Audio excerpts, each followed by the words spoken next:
together. That would be awesome. We'll get it down. We'll get it down. So I was one of the co-founders of the innovation program, along with Elspeth Murray and Jim McClellan and Kim Woodhouse, and it was together in a meeting room one cold February day 8 years ago that we had this idea, and lo and behold, here we are today. So it led to some wonderful things, and we had that meeting in February. 2.5 months later, we had our minimal viable product out the door for a start in May, and to use Elspeth's term, we built the bridge as we went, and we kept going and we kept going, and here we are, and it's led to a Master's of Management in Innovation Entrepreneurship, and it's led to partly to the development of the Dunin-Deshpande Queen's Innovation Center, which is home here in Mitchell Hall, and under the leadership of Greg Babington has grown to a wonderful initiative. I'd like to take this time to thank all the mentors and speakers that have come here during the summer, the Global Network members for their time and generosity for supporting all our entrepreneurs. And I would also like to welcome our live stream audience. We are streaming around the world. And thanks to the City of Kingston for sponsoring that live stream, so we really appreciate that. We have some very special guests that I'd like to take a moment to acknowledge. We have Mr. Craig Desjardins, Director of Office of Strategy, Innovation and Partnerships at the City of Kingston. We have Mr. Scott Runty, the CEO of Launch Lab, various attendees from the Economic Development Corporation, which we're also appreciative for their time and their efforts with our programs and initiatives. Some very esteemed guests, Dr. Kim Woodhouse, Vice Principal of Research and a co-founder of DDQIC. Dr. Elspeth Murray, I saw her here in the audience as well, co-founder at DDQIC and Associate Dean of MBA and Master's Programs and Director for the Center of Business Venturing. Dr. Jim Banting, Assistant Vice Principal, Partnerships and Innovation, and thank you to the team at the Office of Partnerships and Innovation with whom we have a synergistic partnership, particularly for programs such as the Foundry. Dr. Fahim Kadir, Vice President and Dean of the School of Graduate Studies.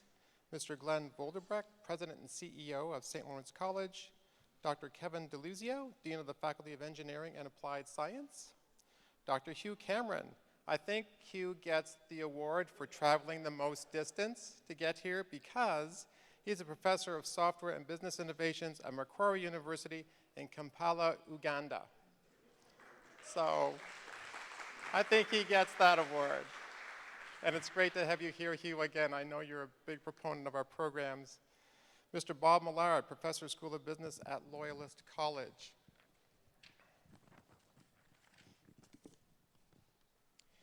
Before we get started on the competition, we have a few remarks that we'd like to, people that have come up and make some remarks, but I want to make a little PSA, a public service announcement. We ask of you to please avoid using these washrooms right here, but there are other washrooms just farther down the hallway to your right, just around the courtyard. So if you could use those, that would be great. The first person I'd like to introduce to come up and say a few words is Tom Harris, Interim Provost and Vice Principal Academic. So Tom, if you could join us on stage, please.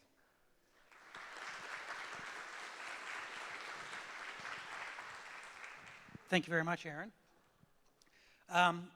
As always, before we begin, I'd like to take a moment for a land acknowledgement. As you may know, Queens was founded in 1841 and is situated on traditional Anishinaabe and Haudenosaunee territory. And in recognizing this traditional territory, we recognize its long history, one predating the establishment of the earliest European colonies. As we are celebrating entrepreneurship today, I think it's particularly important to recognize the innovation and social change contributions Indigenous peoples have made to Canada. Universities, such as Queen's, have an important responsibility to be an active partner in the reconciliation process. And part of that work is supporting Indigenous entrepreneurs and helping Indigenous-owned businesses to thrive. As Aaron said, this is the 8th annual Dunin-Deshpande Summer Pitch Competition. It's evolved from a small cohort of 5 in 2012 in a small classroom to this year's event here in Mitchell Hall, where we are going to have 14 companies and nonprofits from Queens and the Kingston area region competing. I want to start in Raj Deshpande in supporting DDQIC. Innovation and Entrepreneurship Programming at Queen's received a generous investment in 2016 from the Dunin Foundation, established by Andrew Dunin, Science 83 and MBA 87, and his wife Anne Dunin, Arts I 83, and from Deshpande, PhD 79, and his wife Jashari through the Deshpande Foundation. Their combined investment significantly increased Queen's capacity to drive innovation and entrepreneurship, not just across Queens, but across the entire region. So this is the third year that the Dunin-Deshpande Summer Pitch Competition has welcomed regional ventures, which support our mandate to foster entrepreneurship and innovation in the Kingston community. This year, we are excited to host 2 regional ventures and to have a formal partnership with the City of Kingston on the live stream for this event. So thank you, Mr. Mayor. The Dunin-Deshpande Pitch Competition is the most visible day for DDQIC, as it is the culmination of its most intense and prominent program, the Queen's Innovation Summer Initiative. That being said, it's only one part of a large suite of programs that are offered. DDQIC also runs Spark Q Studios, an on-campus makerspace, Q Your Venture, a year-round accelerator, and dozens of student-led events and conferences, and the Rose Innovation Hub in Mitchell Hall, which provides on-campus co-working space for startups. Before I go, I want to congratulate the competing teams, and I want to thank all the judges and sponsors for making today's event possible. So thank you very much.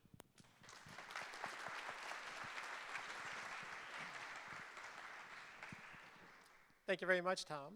It's now my great pleasure to introduce our next speaker is Nina Tangri, Parliamentary Assistant to the Ministry of Economic Development, Job Creation and Trade, and MPP of Mississauga-Streetsville.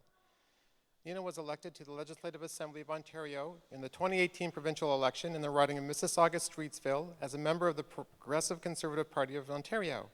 Ms. Tangri ran previously as a Conservative Party of Canada candidate for Mississauga-Streetsville in 2004 election, as an Ontario Progressive Conservative candidate for Mississauga West in 2003 election, and as an Ontario Progressive Conservative candidate for Mississauga-Streetsville in 2017 and 2014.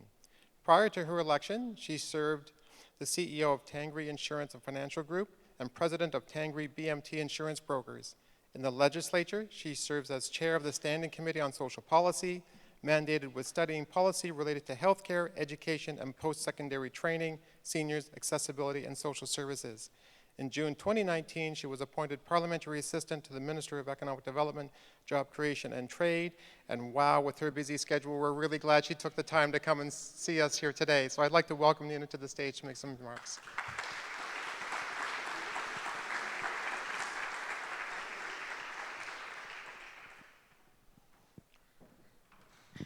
Thank you very much for that unfortunately long introduction. Well, good afternoon, everyone, Your Worship, ladies and gentlemen, dignitaries. It's my pleasure to be here to join all of you here today. And it's actually my privilege. The Dunin-Deshpande Summer Pitch Competition. And today we have 14 innovative and exciting startups here from Kingston and across Ontario. And you're going to pitch your ventures and earn a share of $100,000 to help your ideas grow and succeed. And I am so excited to hear what you have to share. Businesses are the backbone of Ontario's economy. They are our job creators and drivers of economic activity. The job of the government is to create the environment for businesses to succeed, and this is what we are doing. And while large and multinational businesses certainly are crucial, many Ontarians do not realize the impact small and medium enterprises have on Ontario's economic landscape. Last year, there were nearly 465,000 small and medium-sized enterprises in Ontario, which is about 99.7% of employer business in the province. And despite investment by larger companies, this number remains steady as entrepreneurs, such as yourselves, work tirelessly to bring your ideas to life and drive success. I, too, am an entrepreneur. Shortly after immigrating to Canada from the UK, my husband and I started our insurance brokerage. And over the years, we've been able to grow and employ more people and, continue to be part of Ontario's economy. But while the world will always need insurance brokers, we also recognize the business landscape and society as a whole today has changed. And the startups and nonprofits we have here today reflect that. All of you have come here today with innovation, and whether your venture aims to impact your local community, address social issues, support other businesses and people, or make advancements in science and technology, you should all be proud of the work you have done to be here today. And I very much look forward to hearing the results of today's competition, but regardless of the results, the work you put in so far should not stop here. With hard work and determination, your ideas can become a reality. And after your business is up and running, when you're looking to expand in Ontario or compete on the world stage, know that our government stands behind you. I won't take any more of your time, but thank you again for allowing me to be here. And on behalf of Minister Vic Fideli, Premier Doug Ford, and our entire government of Ontario, congratulations on your work so far, and best of luck today and for the future ahead. Thank you very much.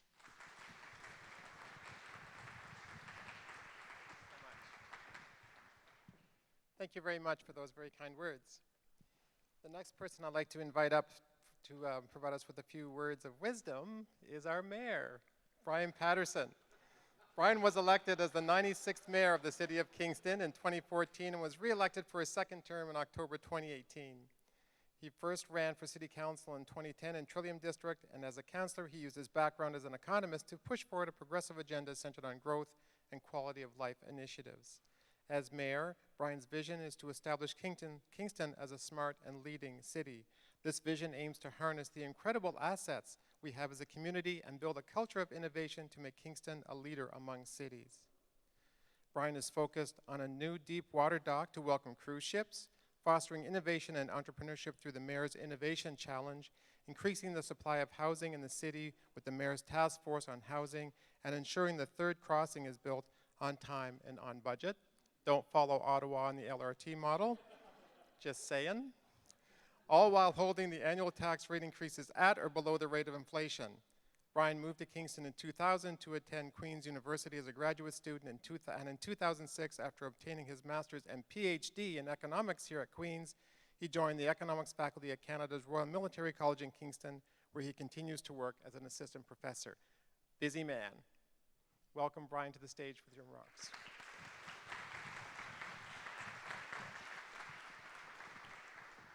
Well, thank you very much, Aaron, and good afternoon, ladies and gentlemen. I am absolutely delighted to be able to join each of you here for this year's DDQIC pitch competition.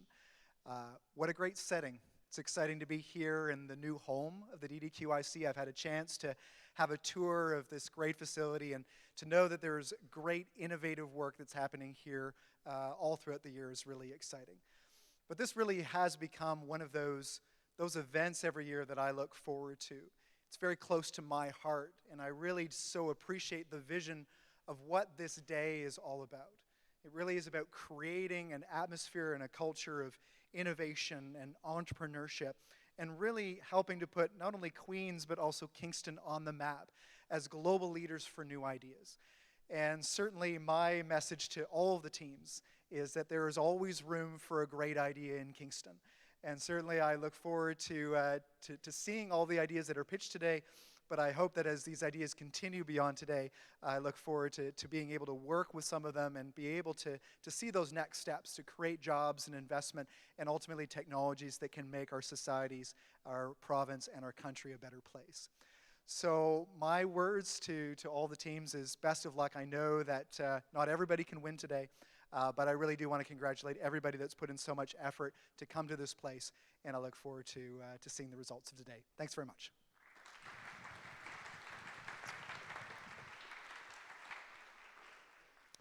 Thank you very much, Mayor. Now I'd like to take this opportunity to introduce our judges who have the daunting task of judging these upcoming pitches and allocating the $100,000 prize money. So hopefully we're really going to make you work for it as we see some wonderful innovations. If I could just ask you to sort of stand up and wave to the audience so that they can see who you are, and then people online can see, that would be great. First up is Alison Turner.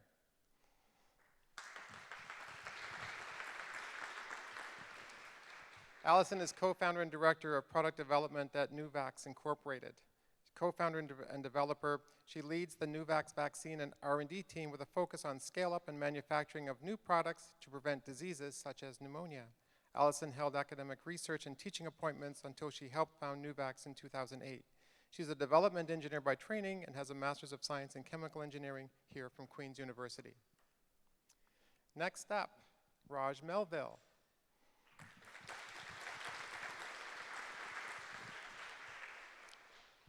Raj is a frequent visitor and friend of the program over the many years as executive director of Deshpande Foundation.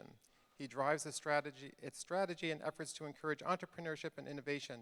He launched the Dunin-Deshpande Queen's Innovation Center, the Deshpande Center at ITT Madras, the Deshpande Center for Innovation and Entrepreneurship at the University of New Brunswick. As the board chair of the foundation, Raj leads the strategic direction of the Entrepreneurship for All Center in Lowell that has launched over 300 startups in the past 4 years. He launched the Deshpande Symposium, an international conference of over 100 universities and colleges sharing best practices in innovation and entrepreneurship. He has spoken at, organized, and moderated numerous panels on social entrepreneurship and mentors several startups. His previous experience includes over 30 years of project management, marketing, and consulting experience at several startups. And we'd like to welcome Raj here today.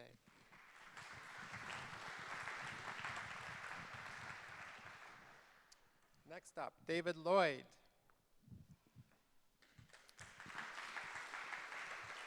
David is Chief Executive Officer of Post Beyond Inc.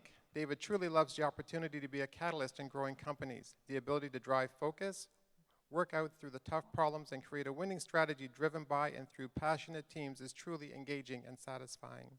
David's background is in computer science, later doing his MBA at Queen's. David has worked on 3 startups from the initial stages through to exit and is on his 4th, with his first being at the age of 20. David has also done 2 turnarounds, including a small public offering. These companies included chatbots using true machine language learning, natural language voice processing, payment, and crypto, as well as SaaS pure plays. David has been fortunate to have gained the experience of running worldwide teams, with his last group encompassing several hundred team members in India, Manila, Oslo, San Jose, and Toronto. David has 2 amazing children that are both entrepreneurs, with his daughter in social media and his son wrapping up his master's in robotics, launching Brink Bionics. His wife, Kim, keeps them all glued together. Busy woman. Next up is Benjamin Burrows.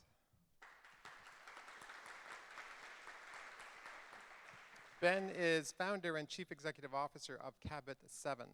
Ben is an accomplished professional with domestic and international experience in the corporate, public, and nonprofit sectors. He has specialized in working with governments, multilaterals, and civil society on resilience, technical assistance, and economic development, as well as disaster risk reduction and food security.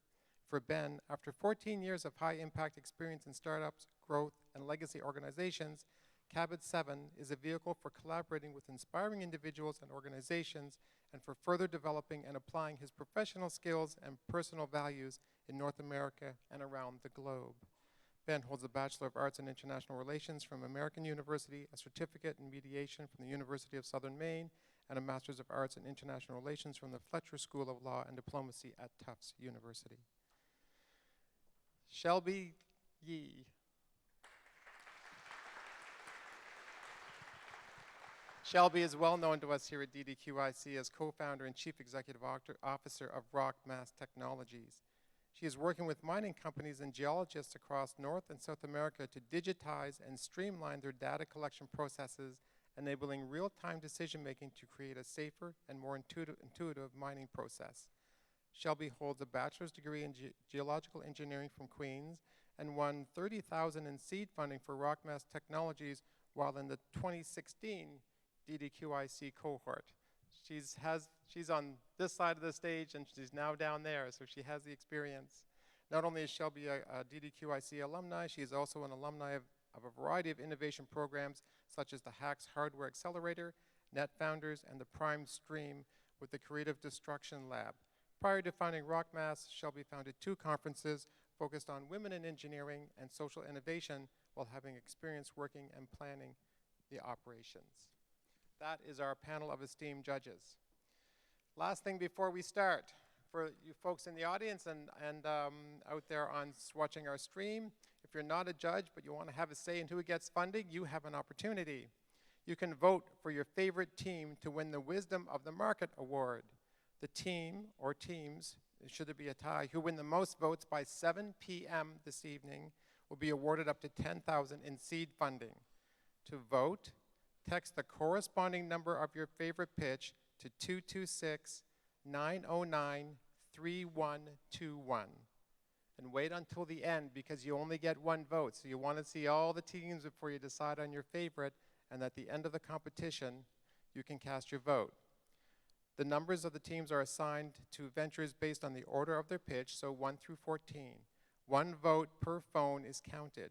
If more than 1 vote is sent in, the first vote will be counted, and details will be displayed online and in person on the screen behind me during the intermission. And with all that said, now it's the time for me to get off so you can see what you really came for, our first pitch. I'd like to welcome to the stage Inhabit Co-Living.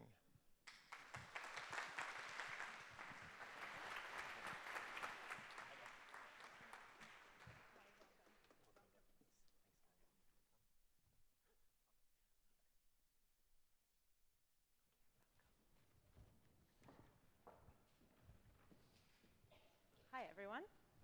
Is the mic on? There we go. I want you to all take a second to think about a time in your life when you lived with roommates. Could have been your family, your friends, or maybe a bunch of random strangers. Now, it's not always sunshine and rainbows, but think about all the good times, like cooking meals together or walking to class, deep late-night conversations, maybe even brushing your teeth together at the end of a long day. Now, these small social interactions are fundamental, and it's a proven fact that the more we have each day, the happier and healthier we are. My name is Alison, and this is Ray, and we're Inhabit Co-Living.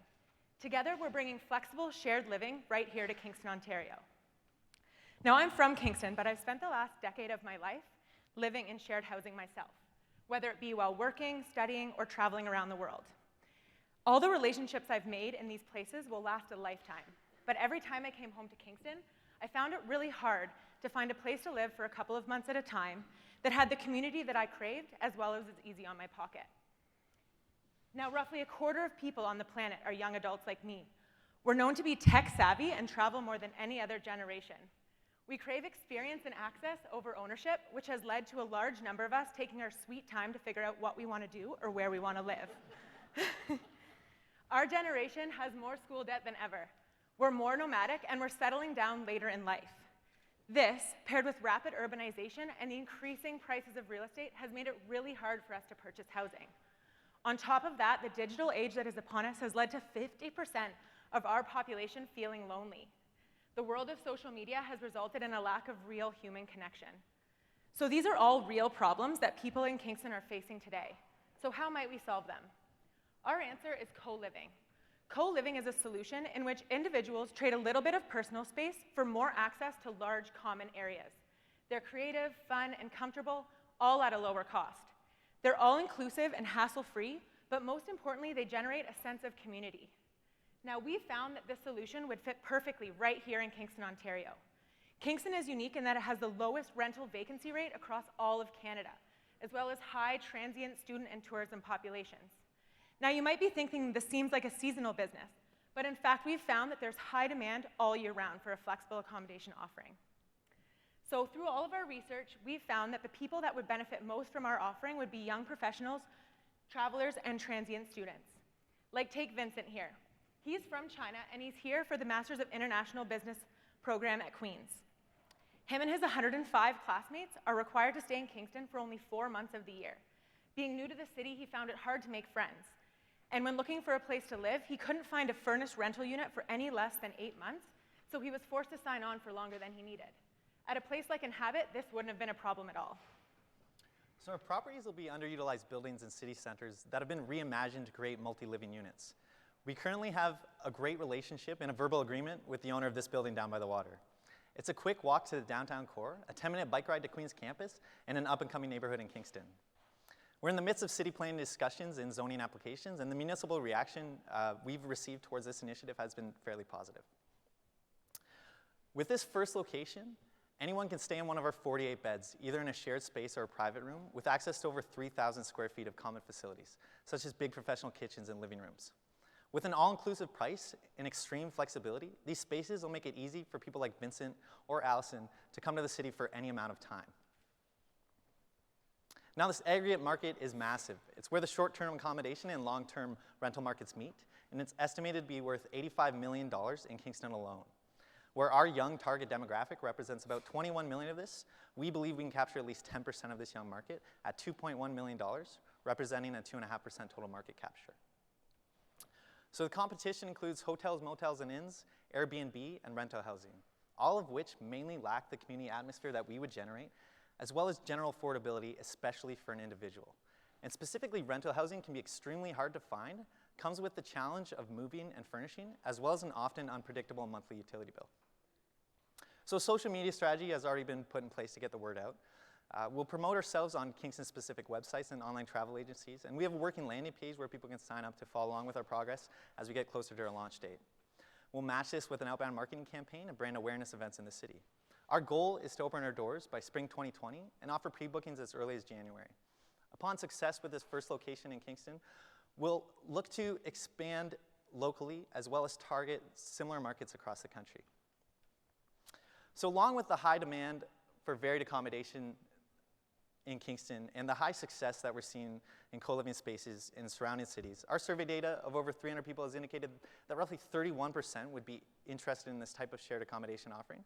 And we've spoken to approximately 100 tourists in the city who have mentioned they've looked for an affordable, shared, social overnight option, but have been disappointed to find that nothing like that exists. In our first year, we expect gross revenue to approach $515,000 with an operating break-even at month 5. With an 8% occupancy growth rate year over year, we expect revenue to be roughly around $630K in our third years. However, our biggest factor is our pre-operating costs, as we estimate they could be up to $570,000 to get this project moving. So we plan to pool our money to start, acquire the rest from lenders such as BDC as an option for investment, and the remainder structured within a leasehold improvement agreement with the building owner. So we know the initial capital we need is intensive, but we're so excited to be here today to ask for our first ever seed funding of $30,000. This is only the start for us, but this will help us pay for the zoning and amendments that we need to get in this building and get this project moving as soon as possible. It would also help us start a marketing campaign, as well as give us leverage to obtain additional funding. Now, we're the two people to bring this co-living movement to Kingston. We both have a diverse range of skills and experience, and we've learned so much this year in the Masters of Management of Innovation and Entrepreneurship here at Queen's. We also share a passion for bringing people together and solving these really big problems that people here are facing. Social interactions and relationships are fundamental. They're a prerequisite for good health and happiness. Living together and sharing isn't a new concept, but it's becoming more and more recognized as a better way to live. With the growth of the sharing economy, a young transient population, and the housing crisis, Kingston needs this now more than ever. By providing flexible shared living at Inhabit, we hope to help people like Vincent and many others find fun and flexible living, truly feel a part of a community, and in turn create a less lonely and more connected society. Thank you very much.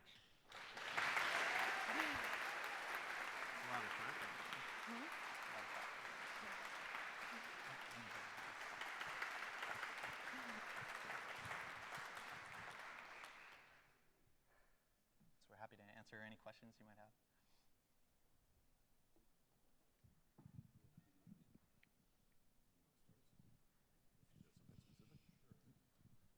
Is my mic on? Ray, Alison, fantastic job. Really just excellent quality presentation, great visuals, great stage presence, really outstanding. I think we all can appreciate the problem set that you laid out.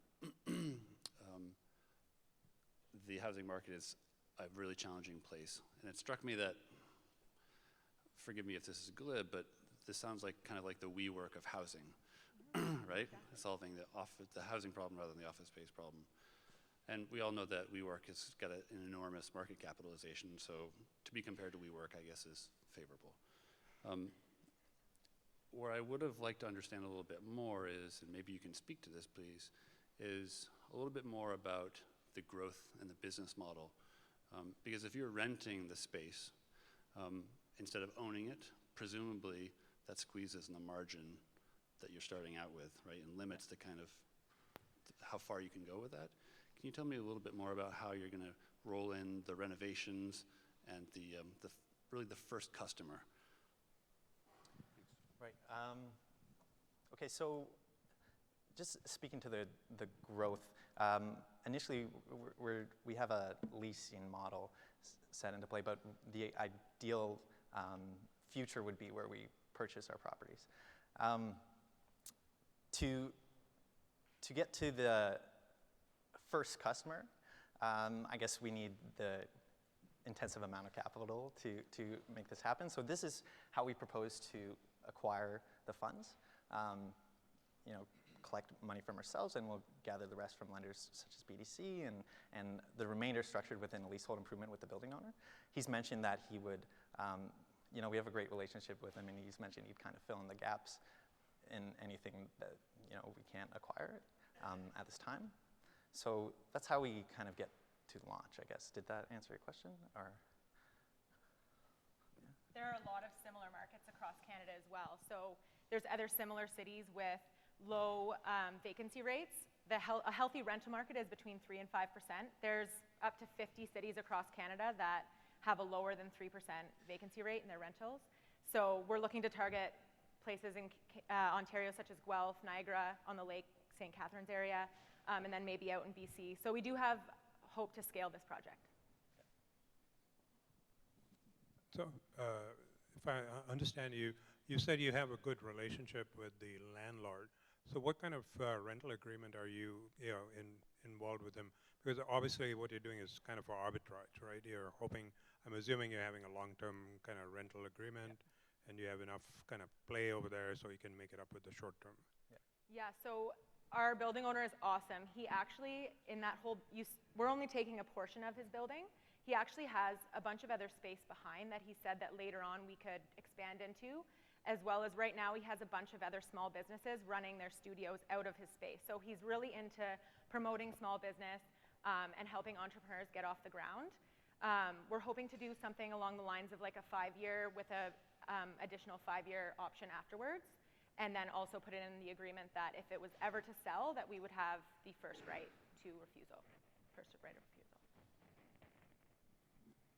Great, excellent pitch, very well done. I do have a quick question in terms of timeline. I know you're working toward having this larger space retrofitted. In terms of short term and what you've done to date, have you done any testing with an already existing but smaller property that you could move furniture into yesterday or tomorrow, for example, and use your seed funding that you might get to build a little bit of profit short term while you have that space presumably being planned for and fundraised for in the background? I'm just curious about your plans in terms of maybe the scalability of this, For sure. and if that's part of the model. Yeah, we've definitely thought about doing that, and that could be a very good option for us if we found a smaller place and wanted to test it a little bit. I think just the Airbnb model alone has proven a lot of our concept. We know somebody in Kingston who rents out a 10-bedroom house, and it's full all year round. So we've almost used other people's market validation for ourselves, because that's what people are looking for, the common space and the shared environment. But yeah, so we might honestly test it in a smaller scale, like coming up. Yeah, but we haven't done anything ourselves yet. You mentioned that there's testing to go on. So is this actually inhabitable? Do you have any asbestos issues or things that you just don't know about that you're going to hit in this building? So the building that we're proposing has already had the environmental test done on it to be residential. Our biggest hurdle right now is that they're designate us as a commercial business. So we need to, even though the environmental stuff has all been done, we need to get the proper site tests, like a noise test, traffic test, parking test, done in order to transform this into a commercial space. Thank you, guys. Thanks, guys. Good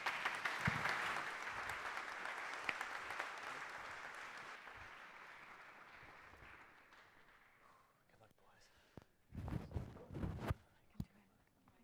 boys. Was it good? Really?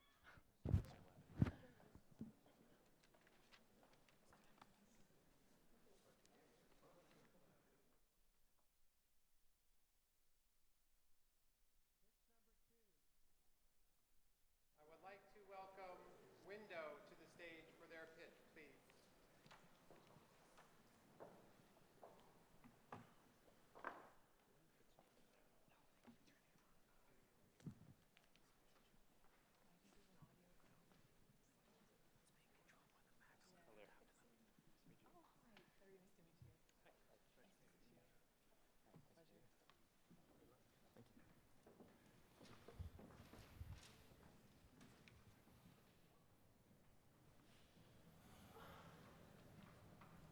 Window is a digital platform that manages your insurance policies without the cost of a broker.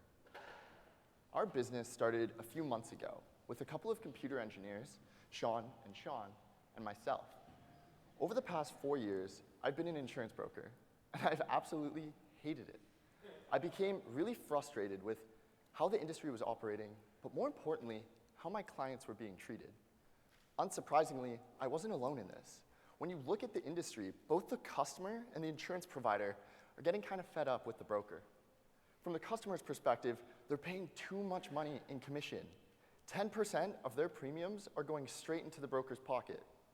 From the provider's perspective, they need better access to data to support their claims and underwriting. And this is something that traditional brokers just can't provide. So when you look at the market holistically, you can see that the broker is actually weighing down the industry. And we believe they are outdated and inefficient. So when we consider this problem at a global level, we've selected the UK as our initial target market. The UK is a world leader when it comes to insurance.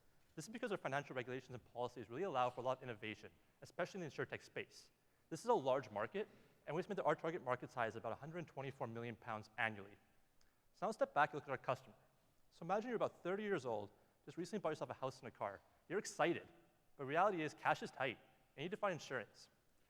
You have to use technology in your day-to-day life and look to incorporate as much as possible. However, when you go to find insurance and learn more about it, you're completely lost. You're not alone in this problem. About 1.2 million people in the UK share this problem with you, and this pain ultimately costs you about £100 per year per vehicle that you want to insure. So now that we understand the problem, and we know just how global it really is, what are we actually doing to solve it? Well, as I mentioned, Window is a digital platform that manages your insurance policies and provides personal analytics without you having to pay for or talk to an insurance broker. So what does that look like? Well, if you're completely new to insurance, just answer 4 simple questions, and you'll get a coverage that you can be happy with. If you already have insurance, that's no problem. Just take a photo of your policy, and you'll instantly get a quote without any other data inputs. Once you're happy with that coverage, you'll be onboarded to our dashboard. Our dashboard is a simple way for you to manage your policy and get jargon-free definitions so you know exactly what you're paying for. Then throughout the year, we'll provide personal analytics based off your age, location, and risk profile so that you know the coverage you have is perfect for you. Finally, at the end of each year, we'll actually re-quote your premium to make sure that you're paying the most competitive rates. And this is something traditional brokers tend to avoid because they want your premiums to inflate.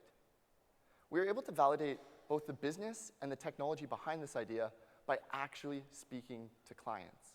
So over the past 4 years, I can assure you, I got a lot of negative feedback about the broker process. A lot of people see it as inconvenient, having to visit an office, and also expensive, paying that commission. But more importantly, when we asked them and showed them Window, 81% said, yeah, this could solve my problem. We further validated this and really saw where the industry was going on a global scale by talking to industry CEOs, competitors, and thought leaders in both North America and Europe. And in North America and Europe, we find that competitors really focus on the brokerage aspect in order how to streamline and automate that process. This is highlighted by the top 3 points on this chart here. However, what they fail to do is really to push the boundary for what a broker can provide their clients, especially in terms of analytics and insights. Also, we find is they really focus on a commission-based model. This incentivizes them to upsell their insurance premiums and ultimately cause a lack of transparency between the client and the broker. So based on these points, we're defending ourselves in 2 key ways. The first is by building proprietary algorithms. we can perform data extraction as well as processing on these policies in order to provide our customers with forward-facing insights, analytics, and really show them where the money is going and why. And second, by having no commission, we can immediately save our customers money. This is hard to replicate as our competitors would have to basically overhaul and upturn their business model and cost structure. So after looking at competitors, we then develop a go-to-market strategy. This begins with onboarding our first customers through online aggregators, search engine optimization, as well as online media campaigns. We will then expand to a referral program to further expand our customer reach. All the while, we'll be receiving feedback from our customers in order to expand our feature offerings, as well as our insurance offerings to include tenant, property, commercial insurance. Lastly, once we're established well in the UK, we'll then look at going beyond the borders into global markets. Having a plan and doing this in North America online alone, however, is not enough. We are fortunate to have been accepted into a tech UK accelerator, which is VC-backed. This has helped us validate our market and our business plan, and will also help us in connecting us with partners in the UK, as well as our future clients and customers. If we're not charging commission, how are we making money? Well, we're doing this in two ways. First, we're replacing commission with a flat rate fee of £50 per year, which is, for our demographic target market, half the going rate of commission. Then, we're introducing a profit sharing program of 10%. We want to do a flat rate fee because it is not upselling or allowing a policy to inflate, and it promotes transparency and trust between ourselves and our clients. But I really want to stress that this flat rate fee isn't on top of your insurance premium. It's in replace of your insurance commission. So if you have a £1,000 policy, you can keep that commission for yourself and then just pay the lower rate of £50 per year. But you won't pay that until you realize the value that we provide. So once you're happy with your coverage and you go to check out, you'll see that you're saving £50 a year. And a broker would have charged £100. Window only charges half of that, of £50. Looking at our second revenue stream, this profit sharing program, we're really doing it to align our incentives with the incentives of our customers. So commission promotes upselling and policy inflation, but really we'll be fighting to bring your premiums down so that you're saving money year after year. And if we can save you a substantial amount of money, then we'll keep 10% of that for ourselves. Because of this business model, we believe we can achieve a net present value of £3.3 million over the next 5 years. But we can't do this alone. We need £350,000 in funding in order to support our technical and our marketing capabilities. And of that, the $30,000 that DDQIC can provide will go towards tech, marketing, and the regulatory fees that we need to pay in order to start selling insurance right away. We've heard our customers, and we know they're frustrated. That's why we've created a transparent approach to insurance to allow our customers to make sophisticated decisions without having to talk to an insurance broker. Thank you, and we'd now like to open up the floor to Q&A.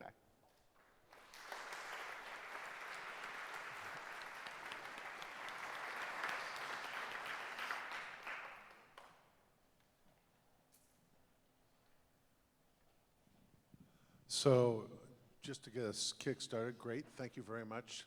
Good presentation. The first question, you're basically a broker. So you're becoming a broker yourself because you're going to represent different insurers. So you're just a cheaper broker.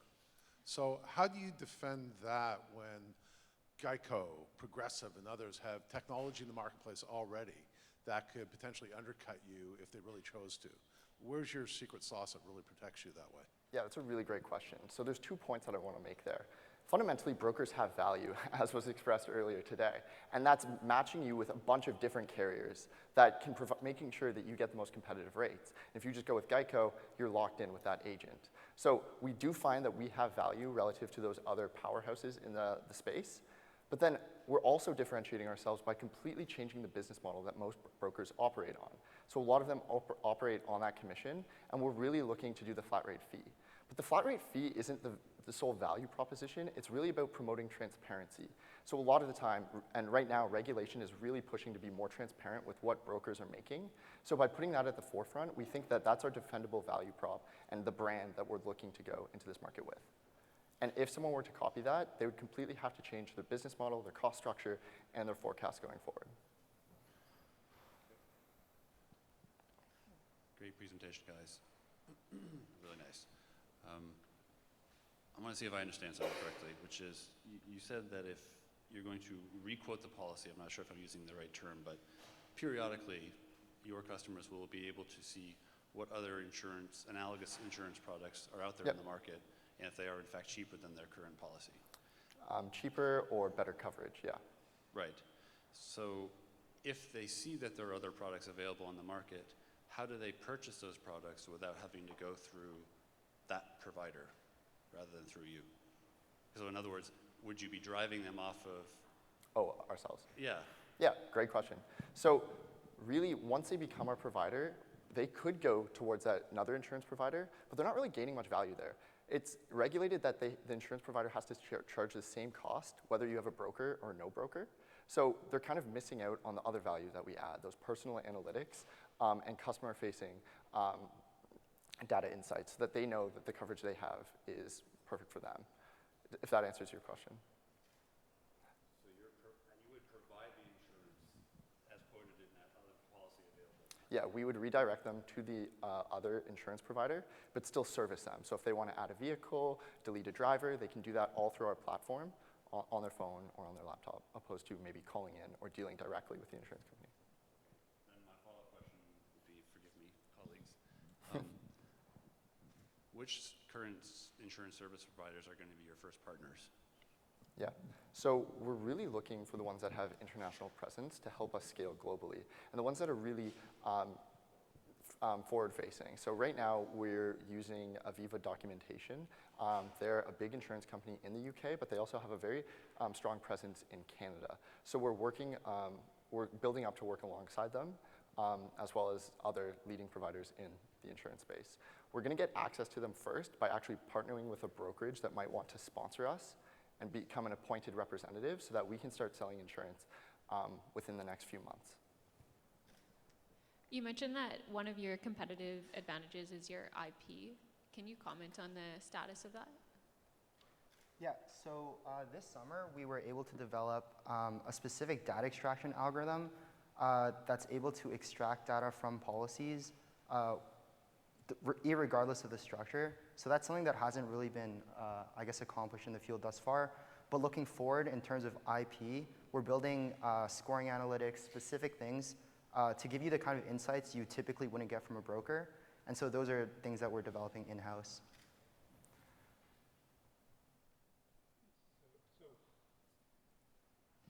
So right now you're working on a two-sided kind of market. You have customers that you're going out there and trying to capture, and then at the back end, I'm assuming you're trying to partner with a number of insurance companies, not just one, right?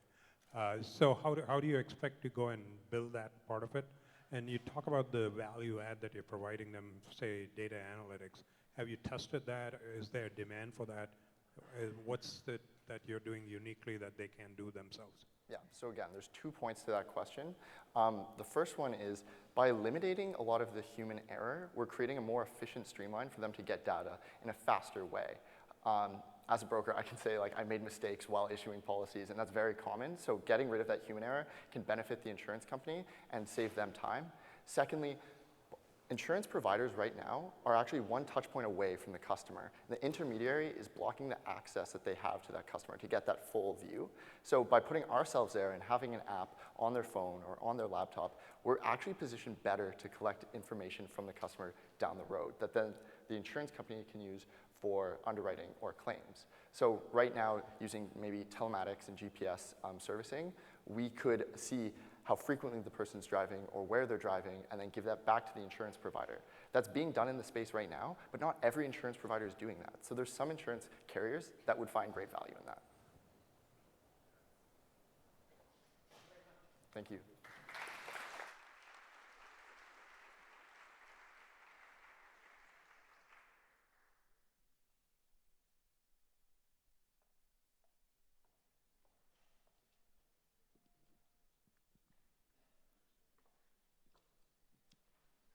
And this is now going to be pitch number 3 for those of you keeping track for the voting.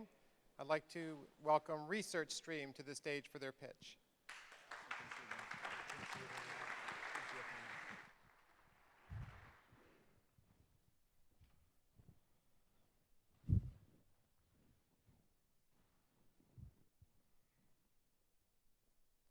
Despite $5.2 billion being spent each year on research, recruitment, and retention, 86% of clinical trials will either be delayed or canceled altogether due to issues with participant recruitment. We're a research stream, and we connect researchers with participants by taking research recruitment from this to this. To bring anything from new prescription drugs, glasses, or medical devices to market, researchers must recruit human participants to participate in their studies. But current recruitment methods are outdated and inefficient, which presents a huge problem to our healthcare system as it struggles to create new therapies to meet ever-increasing demands. Over 40% of clinical trials will never hit their recruitment quota, causing results to be called into question or thrown out altogether. Researchers routinely spend between 35 and 85% of their time on recruitment. This is time that could be better spent doing things like research. But this isn't just a problem for researchers.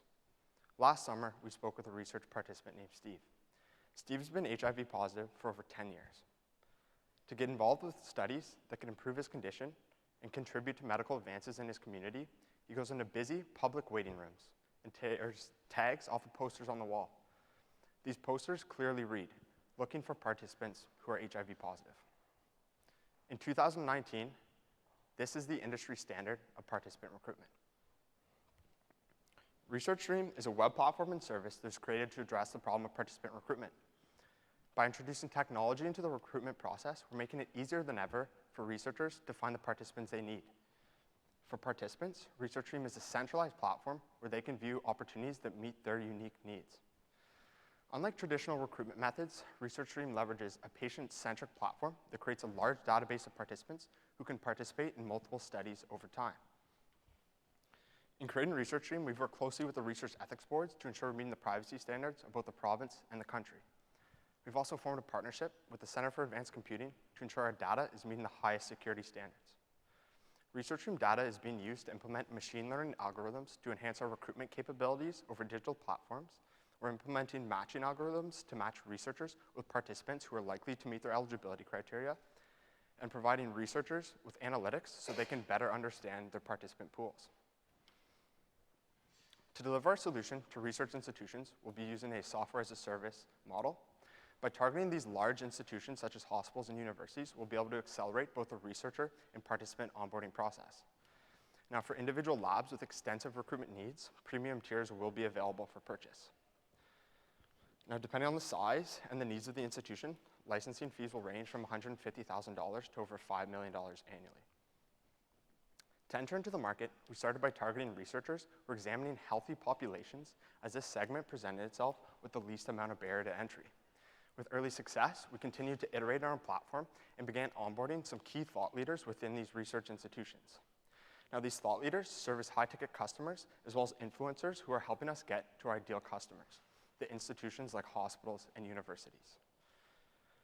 Unlike our main competitors, Ripple Sciences and Praxis, which use expensive agency models to recruit for individual studies, ResearchStream works alongside research institutions to cast a wide net in the community, create a large database of participants who can participate in multiple studies over time. Brooke and I have been working on ResearchStream for over a year, and with backgrounds in healthcare IT and product design, we've had the skills necessary to create, implement, and iterate an effective digital solution. To help us navigate through the world of healthcare technology, we have a board of advisors with backgrounds in patient advising, clinical research, data security, as well as biotechnology startups. Since launching last winter, we've helped over 20 studies get connected with over 200 participants by leveraging a database of 1,000 users and growing. In one instance, we helped a clinical trial investigating a new treatment for depression increase participant completion rates by 17%. As of mid-July, over a third of actively enrolled participants were found on ResearchStream. Similarly, in a case control study looking at a new neurological assessment tool across different populations, we increased participant completion rates by over 40%. Our customers have been our biggest supporters, offering us testimonials, references, and letters of support as we negotiate institutional contracts. Based on the warm reception of our proposals, we expect to begin our first institutional contract in September. Between our current customers and institutional adoption, our revenues are expected to exceed $150,000 in the next 12 months. With a successful institutional launch, we'll be scaling to much larger organizations across the province and country that service 10, 20, even 30 times the population as our current customers, and this will allow us to reach 7 figures in revenue within a 2 to 3 year time frame. Today, we're asking for a $30,000 investment into research stream. In less than a year, we've broken into the highly regulated healthcare industry, delivering over 200 participants to these 20 studies. Your investment will be put towards improving the scalability of our infrastructure, including improving our data collection methods and implementing these machine learning algorithms to enhance our recruitment capabilities through these digital platforms. We intend on launching our machine learning powered recruitment campaigns in the spring of 2020 as we move to Toronto to be part of the next Canada cohort. Thank you to all the researchers, participants, and most of all, the Dunin-Deshpande Queen's Innovation Center for helping us build Research Stream into what it is today. We're Research Stream. We connect researchers with participants, taking the participant search out of research. Thank you, and I'd love to answer any questions.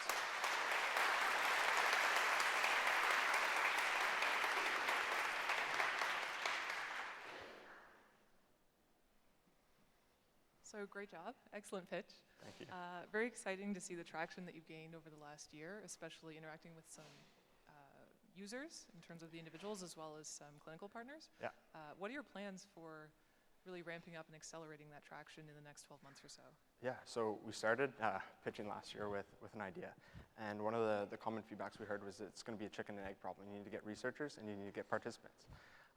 So we had to use our creativity and a lot of perseverance to get over these humps. And we started with the healthy populations and moved towards labs that are doing a lot more clinical research. And in doing a good job with these studies, they've referred us to their colleagues. And now we're negotiating contracts with institutional partners, which would see us increasing, instead of having 15 studies on our platform at one time, we'd have 150 to 300. So our next big milestone is inking the contract and closing them in the coming month. So I still am trying to figure out how you extend the population. How are you acquiring new participants? What's the mechanism, the marketing mechanism or the capture mechanism that is making you more cost effective than the others who are, I'm assuming there's a cost per participant that most clinical studies pay in order to acquire it. How are you more cost efficient? Yeah, so the researchers we've spoken with use TV ads, radio, flyering around town. And so what we do is we use digital platforms like Facebook that you can highly target and segment who you want to send a message to, as well as search engine optimization to get people through Google searches. In one of the clinical trials we've been recruiting for, our early prediction is that our cost will be a quarter to a third of the price that they're currently spending to recruit people on radio ads. So isn't there some inherent bias in the way you're going about? Because obviously there's a certain population that is, exposed to social media. So you're excluding a whole subset, I'm assuming.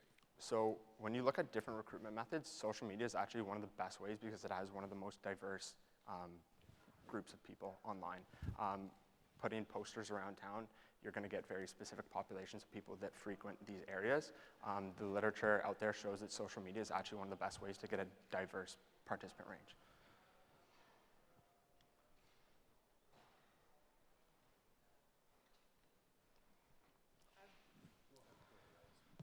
Just a quick follow-up question. What are the time savings related to this in terms of gathering sufficient patients for a given study? Do you have a time savings as well as a monetary savings that you're advertising to potential clients? So as of right now, it's just getting people in the door and helping them hit their quota as fast as possible. A lot of our trials that we're working with are recruiting over years. They're recruiting hundreds of people. So as we move forward, we'll be able to get some data on how much time we've saved, because this is a big problem. For a blockbuster drug in industry, a delay of a day could mean $8 million for that company. So this is a problem that we want to get data on so that we can bring this to future partners.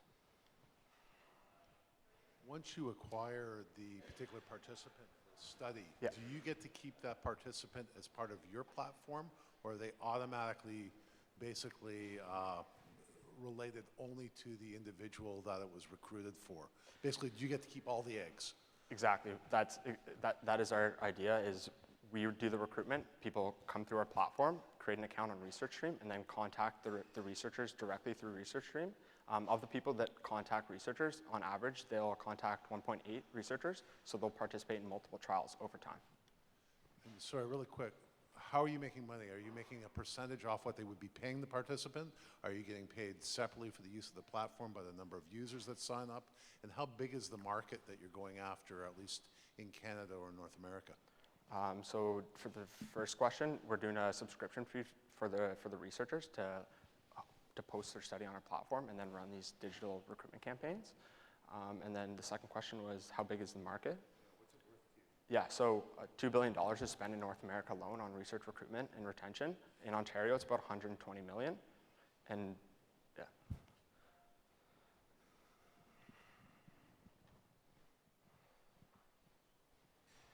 I really like the establishing the problem with the anecdote about Steve tearing tabs in a public clinic. That was impactful.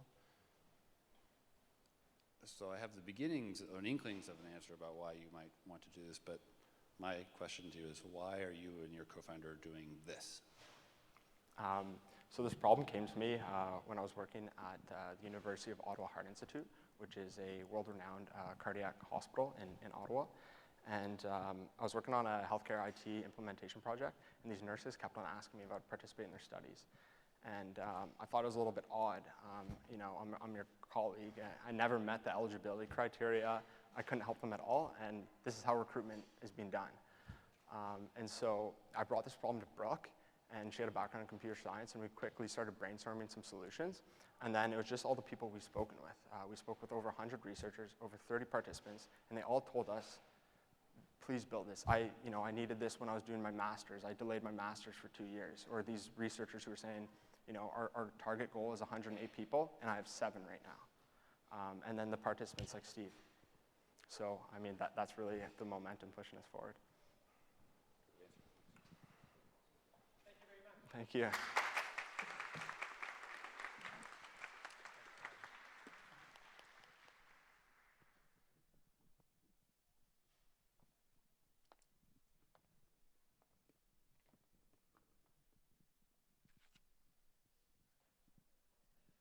And now I'd like to welcome pitch number 4 to the stage for their presentation. I'd like you to welcome LifeLux, please.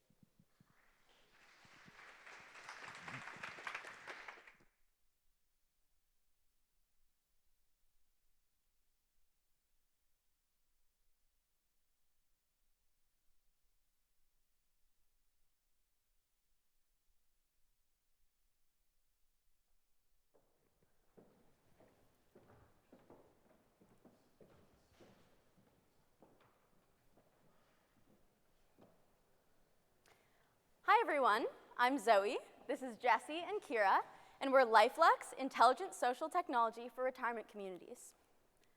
This is my grandma Annie.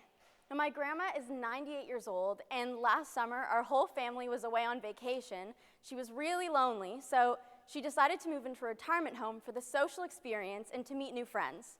However, she actually found that she was even more lonely there. She spent most of the time in her room, and she ended up moving back home at the end of the summer, which was not only hard on her, but hard on all of us as well. She's actually not alone in this. In fact, we've interviewed over 150 seniors at over 20 different retirement homes, and a lot of them are really lonely. Not to mention, we actually spent a night at a retirement home ourselves, which was very exciting. And over 82% of residents are lonely and dissatisfied with the wellness programming. Now, this is because the staff face administrative obstacles with regard to scheduling and planning recreation activities. So they spend far too much time behind a screen, planning and organizing their calendars, as well as looking for and auditioning external vendors and entertainers, and doing research on new and exciting programs. Wellness programs are so valuable because they increase the average length of stay by about 2 years, which increases revenue for the homes. In addition, around 84% of residents are satisfied with their communities because of the wellness programs being offered, and this increases referrals. LifeLux helps retirement communities deliver exceptional wellness programming by improving efficiency, recreation planning, and event management in a one-stop-shop web platform. LifeLux is a web platform for retirement wellness staff encompassing 3 main tools. There is a smart calendar tool that makes calendar creation a breeze. The activity library features validated activities along with partnerships with local universities. Finally, we will be focusing on the event marketplace since that is what our clients have expressed the most interest in.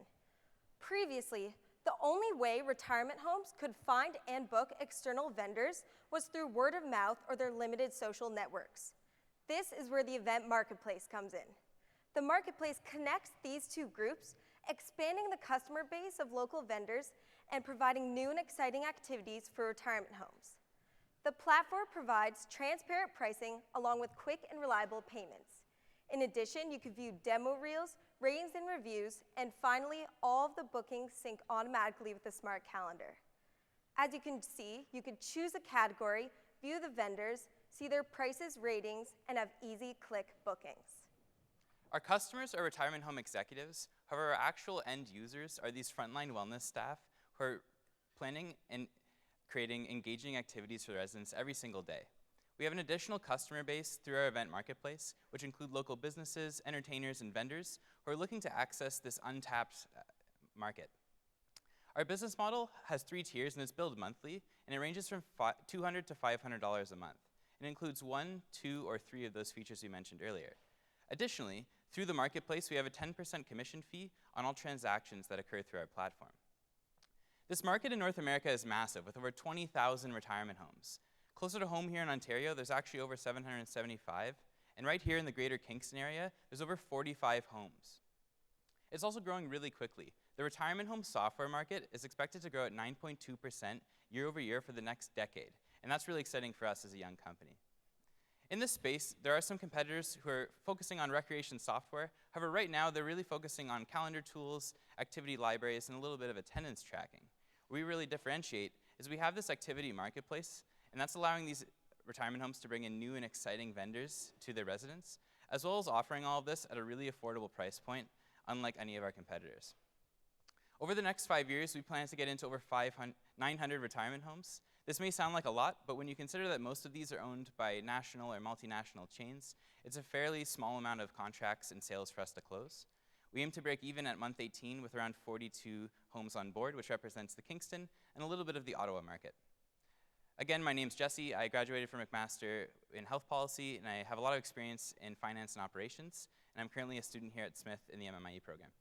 And my name is Kira. I'm in computer engineering here at Queen's, and I have over 5 years of app and web development experience.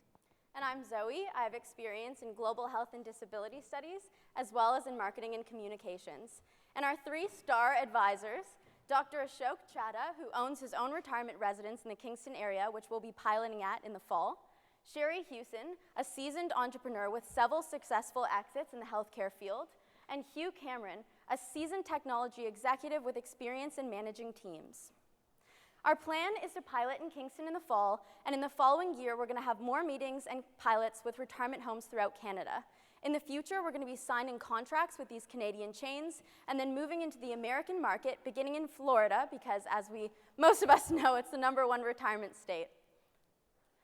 So our launch market, Kingston, Ontario. Why? It's actually the #1 retirement town in all of Canada, so we're so lucky to be here, and we're so excited about all the resources that we have. We have 3 clients as of fall 2019. We're having 3 paid pilots beginning in September, and 2 of these clients actually have multiple locations, so 15 to be exact.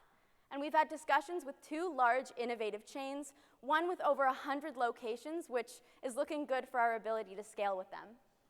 Today we're asking for $30,000, $23,000 to go towards expanding our development team and creating our multifaceted platform as quickly as possible, 2 toward design UX UI consulting, and 5 toward marketing and social media.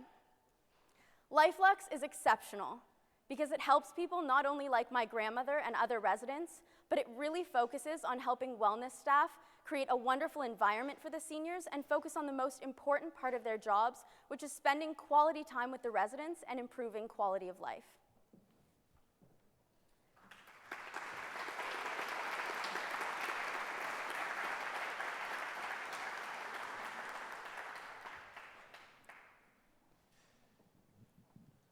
I mean, who doesn't want to help nanas? and that was a nice picture of your grandmother. Thank you. So fundamentally, we should all be agreeing that we need to help the aging, and I think we can all agree that as baby boomers age, the silver tsunami is a significant social and economic problem, but also at an individual level, we want quality of life. So many questions. I was interested in the marketplace because we all know about the lovely effects of the network effect, but I want to know, how are you going to find the vendors that are providing services to the nursing homes or retirement communities, whatever institutions you're working with? Tell me about that process, the timeline, and how you're going to be able to get geographically local providers for every one of your customers. So we're beginning with references from the wellness staff. So they've all got long, extensive sheets of the people that they've been hiring and people that they rely on, that they know are, safe and that people enjoy. And then we're also reaching out to student musicians and such like that, people that want those extra gigs, and also local people in the area. And yeah, we're basically just going to be doing it that way and reaching out to people, and then eventually through marketing and social media, getting more people interested and involved in getting gigs and entertaining seniors. So, just to add as well, no retirement home has turned us down when we asked for their list of entertainers yet. So they're really forthcoming in providing that because they want to work together and expand their network as well. So we think that's really important as well.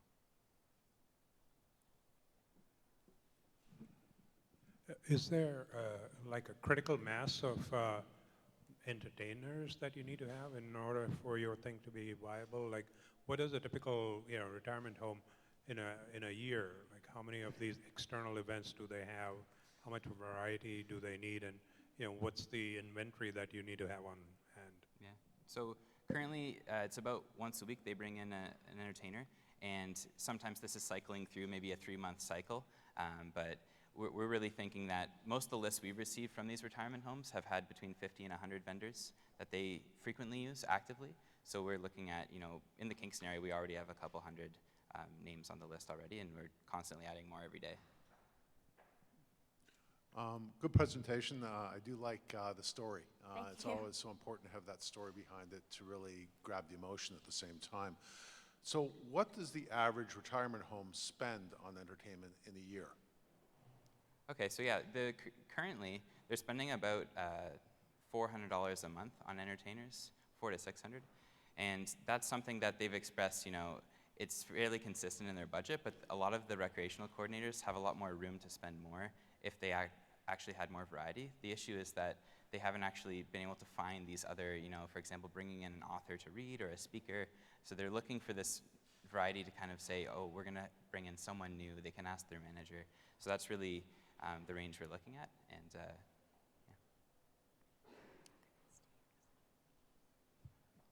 Sorry, one more quick question. You had a monthly fee that you charged the retirement home, or was that an annual recurring fee? I didn't catch it. It's a monthly fee. How did you come up with that pricing structure and the value per month? Well, these are our competitors' pricing. We've witnessed almost all of our visits to retirement homes. Their staff are using these programs actively, so we decided to place ourselves much lower than that because we do have an additional stream of revenue through the marketplace, and we think that this combined with the marketplace is a good place for us to be. Yeah, and these are even someone on the low end. These prices can actually get much higher if you want some extra features. Great, and just a quick follow-up question. In terms of the initial target, do you see this as a standalone app, or are you thinking of licensing this or expanding this out to be used in other applications? Because this is a great idea, but it's just one of many that I think this tech could be used for. So maybe you can touch on that a little bit, please. Yeah, I don't think we want to limit ourselves to solely the retirement industry, but we're definitely starting here because it's a population that's underserved, and we really feel like that influence of these entertainers, speakers, workshops, etc., would be really beneficial to improving quality of life and just overall well-being of the seniors. But we do realize that the event marketplace itself and the structure of it is really scalable, and we could even open it up to offices, office parties, stuff like that, different things for team building and other things as well. So it's definitely got a lot of potential.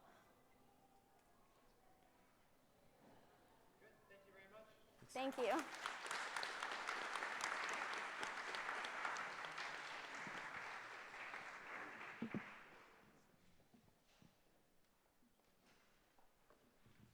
And just a reminder for everyone, if you're looking for the Wisdom of the Market Award, you want to keep that in mind. So what you need to do is text the corresponding number of your favorite pitch to 226-909-3121 at the end of the competition.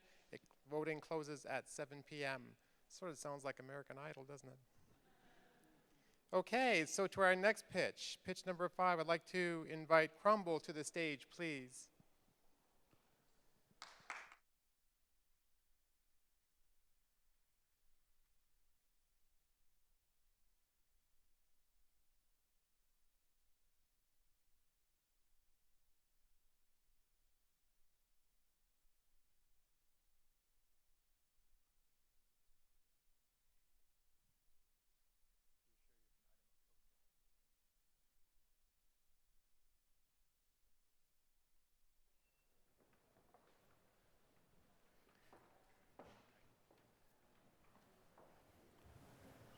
All right. Hi, I'm Nick, and this is our team, and we are the co-founders of Crumble. And we are huge fans of beer. We're not the only ones, because beer is the 3rd most consumed drink in the entire world. But what's often overlooked is the fact that making beer actually generates a lot of wasted grain. It's called spent grain, and it's a material not used to its full potential. At Crumble, we rescue this spent grain from breweries and then upcycle it into food products. Our mission is to unleash the untapped potential of spent grain. This is spent grain. Every time we drink a beer, we make some of this. It's wet, it's hard to move, and it actually starts to spoil within 12 hours of its generation. Breweries just want it gone. So we take it for free, and we make this. This is the Brew Bite. It's a snack you eat with beer, and it's our first consumer product, and we've already sold over 100 of them. Now, normally, when spent grain is generated, one of 3 things is going to happen to it. It will be used as animal feed, composted, or sent to the landfill. Animal feed, it's great, but the other 2 don't use the grain to its full potential. Think about it. We invest so many resources into making this nutritious and edible grain just to compost it. We can do so much better than that, and that's our business. We rescue this spent grain from breweries and then upcycle it into high-value food products. Let's look at Spearhead. They're a local craft brewery, and they make some great beer. But as a result of that, they actually generate 4 tons of spent grain every single week. Now, they used to get a farmer to come pick it up, and he would use it as animal feed. But as of 1 month ago, that farmer can't pick it up anymore. And Spearhead has no other choice but to throw all of this grain away. And that's a real shame, because that's 250 kilograms of edible protein. There are a lot of Spearheads out there. In fact, in North America, there are 8,000 craft breweries just like them.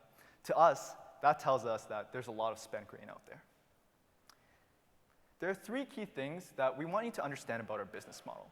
The first is our low cost of materials. We get the spent grain for free, and sometimes at a profit for removing it from breweries. The next part is the partnerships and the logistics. We work closely with breweries to determine how we can pick up and dry their grain. The last part is commercialization. After we have all of this grain, we need to take it, process it, and then sell it. Right now, we're looking to work with a co-packer to manufacture our brew bites. We sell these brew bites at a 50% margin, and in packs of 5 for $3. And here's how we work with breweries. We work with the brewing schedule in order to determine the best time to pick up. When we pick up, we bring a dewatering machine with us to press some of the moisture out of the grain before transporting that grain to a central location where we dry it to shelf-stable levels. I want to really emphasize that our innovation here is logistics. It's hard to move this grain, and that's why right now we're focused on building long-term and exclusive partnerships with breweries in order to build a supply chain that lets us use spent grain anywhere.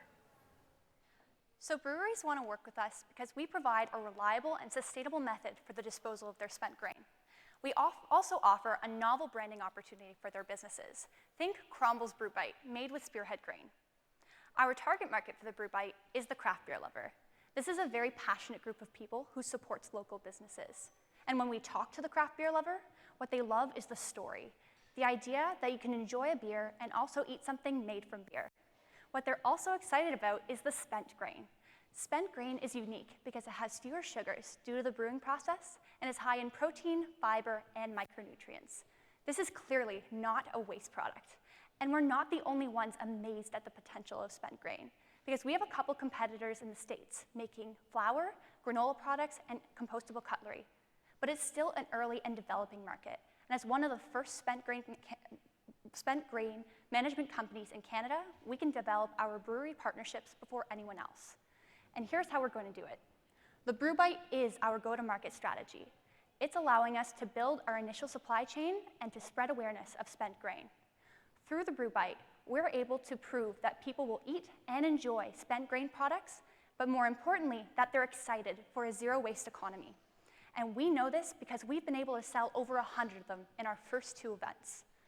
Now, something that we've realized through the Brew Bite is that there's a lot of spent grain out there, and there's so much more we can do with it. Research describes the presence of antioxidants and other valuable compounds within spent grain that we can extract and bring into other industries. Prepackaged food is just the beginning. We see ourselves in other applications, such as cosmetics, food preservatives, or even supplements. And we have the team to do it. We are proud of the diverse team we've assembled with a strong mix in business, engineering, and computer science. And we complement our experience really well through our key mentors. We have Anton Tutov with a PhD from Caltech, who is the founder and chief science officer at Fusionaire, a molecular chemistry company.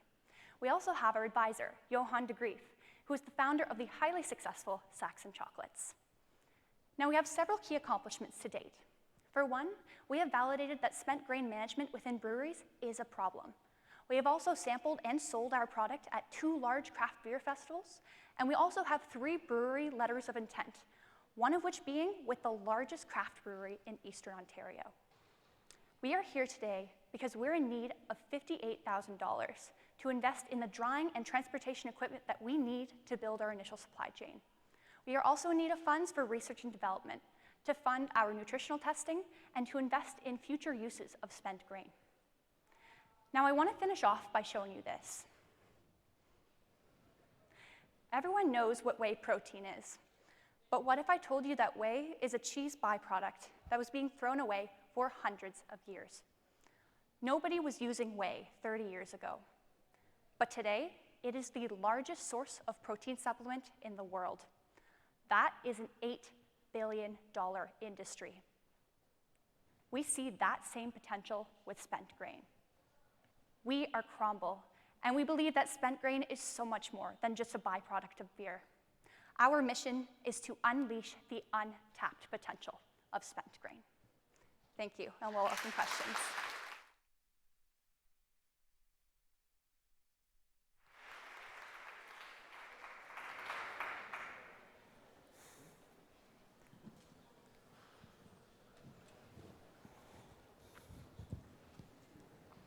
Hi guys, great presentation, thank you. Thanks. I like the little nod to the way at the end of the presentation. That was really kind of eye-opening, and I'm sure I'm not the only one who wants to get those gains. I love this, using a waste product to create something valuable, useful, consumable, and maybe also solve a problem for the brewers, although I'm not sure how much of a problem that really is. I don't think our society is noticeably affected by spent grain lying around, but I do appreciate that for the business owners who are your customers. I think that that's something positive for them. I want to talk about your ask, and thank you for being specific about it. So it's equipment and R&D. Those are the kind of the means to get somewhere. Yes. Where do we get to with $58,000? Glad you asked. So we recognize that to get to market, we will need more than $58,000 to do a production run with a co-packer and all of the essential components of going. What this will do is help us secure funds that will allow us to accomplish the first phase of growth within our company. So largely, these costs will go towards helping us prototype other products such as baking mixtures. We've been readily prototyping with flour, and we would like to use a lab to further develop this application specifically. We are also developing our mobile drying process, which includes a dewatering machine as well as a truck and other capital-intensive technology. So this $32,000 will go towards that specifically. Thank you. Just a quick follow-up question. When are you going to be selling these products in places where normal consumers can purchase them? Like what, maybe month or year, do you think that that's possible? We can do this right after Quixie. So the beautiful thing about Cromble is that we want to explore the rapid diversification of spent grain. We already have, as you see, our first consumer product, the Brew Bite, and we've been actively selling this at festivals already. So this is something that we can get on the shelves in breweries within 3 months.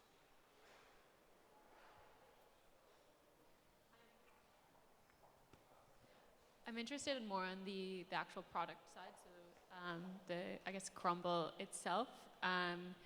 What are the sort of advantages, or why do people want to buy this more than other type of health food products?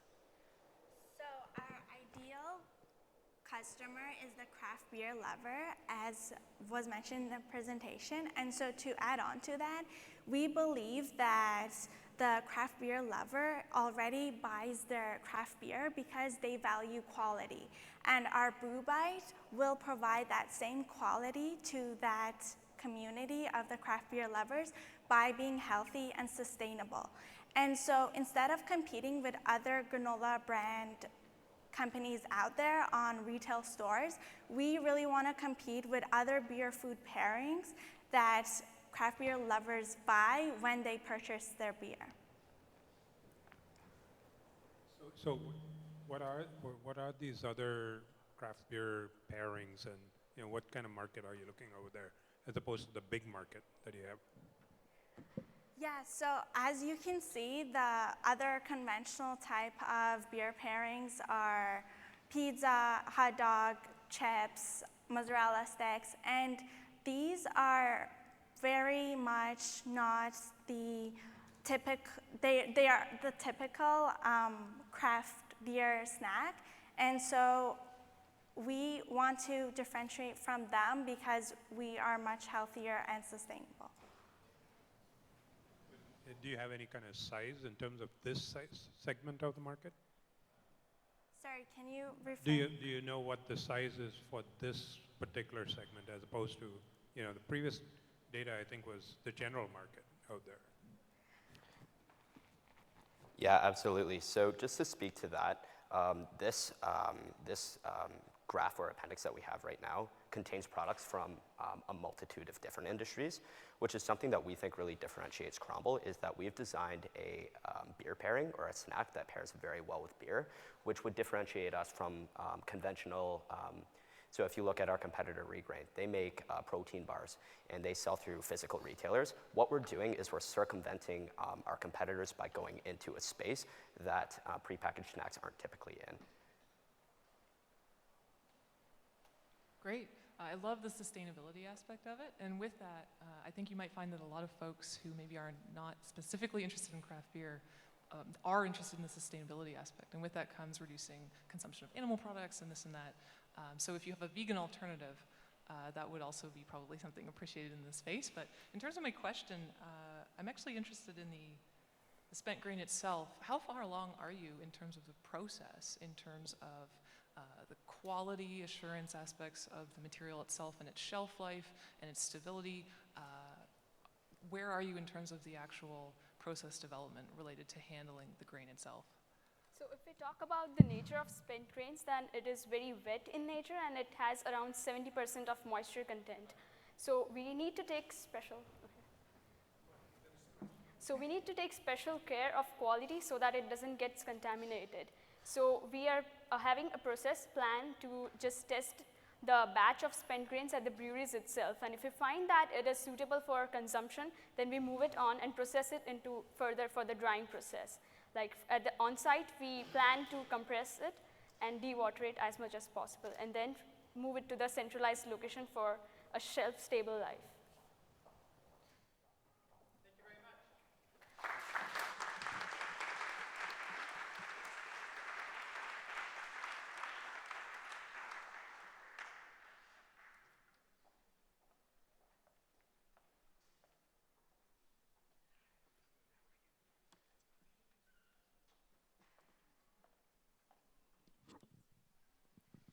I'd now like to welcome to the stage our next pitch by Query Fox.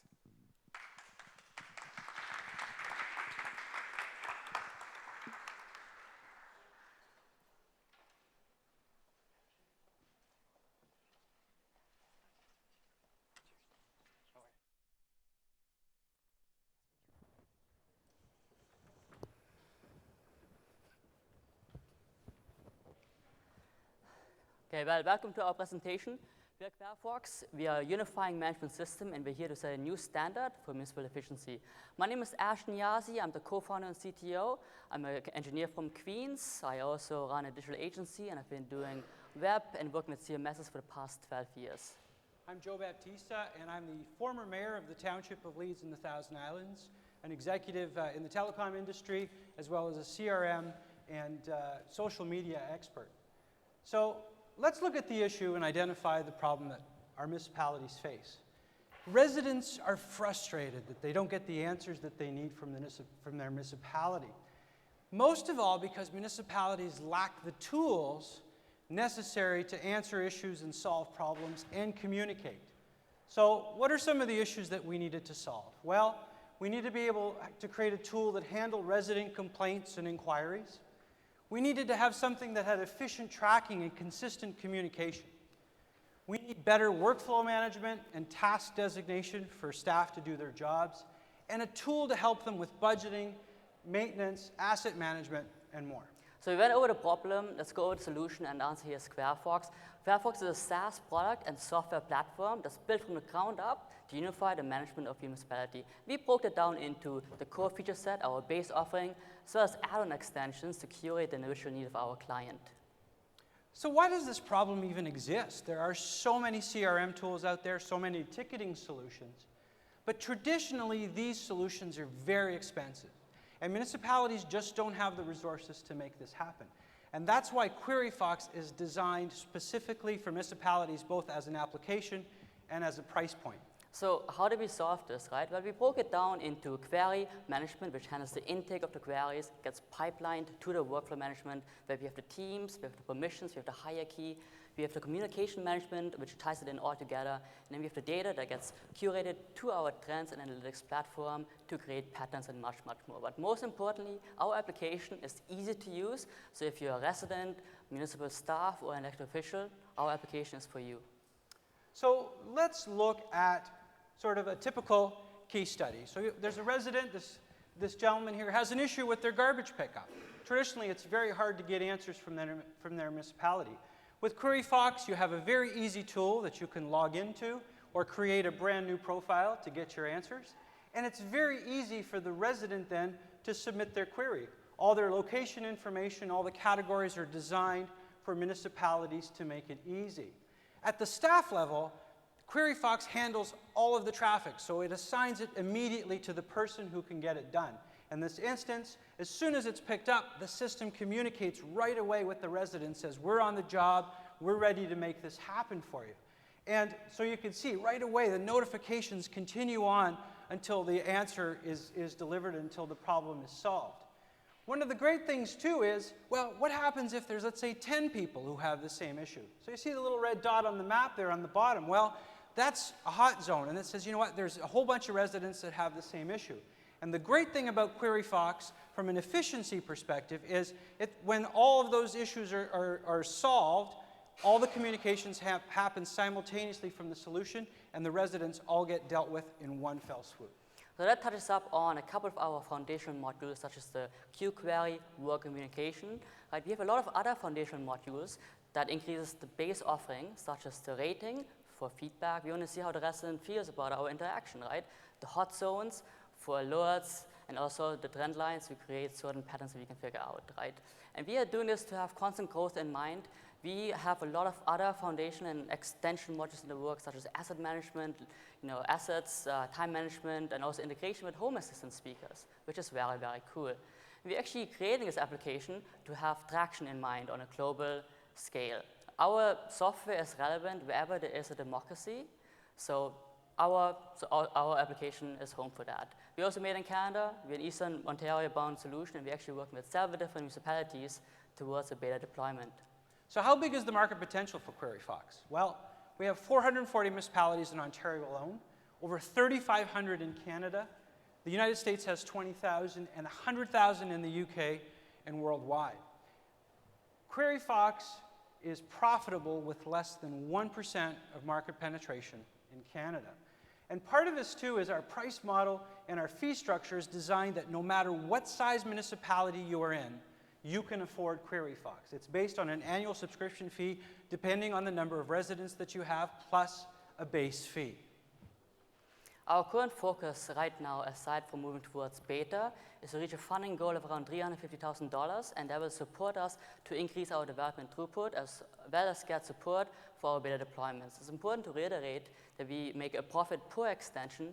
Different municipalities have different needs, and we like to curate each and every one of those needs. We are also, again, profitable with less than 1% of market penetration in the Canadian market, which makes our platform very competitive. And of course, we're equal opportunity. We're both Canadians, we're immigrants, and we believe in building an innovative product with diversity in mind. Our focus right now is to seek investment and to begin deployment. We're very excited that as we've been actually going through this journey, through this competition, that we have 4 municipalities and we have letters of intent in front of all 4 of them. There is a bit of a bureaucratic process that's involved when you're dealing with municipalities, and we are very far along now in getting our solution into core municipalities right here in this region. Thank you for watching. If you have any questions, we would love to answer them.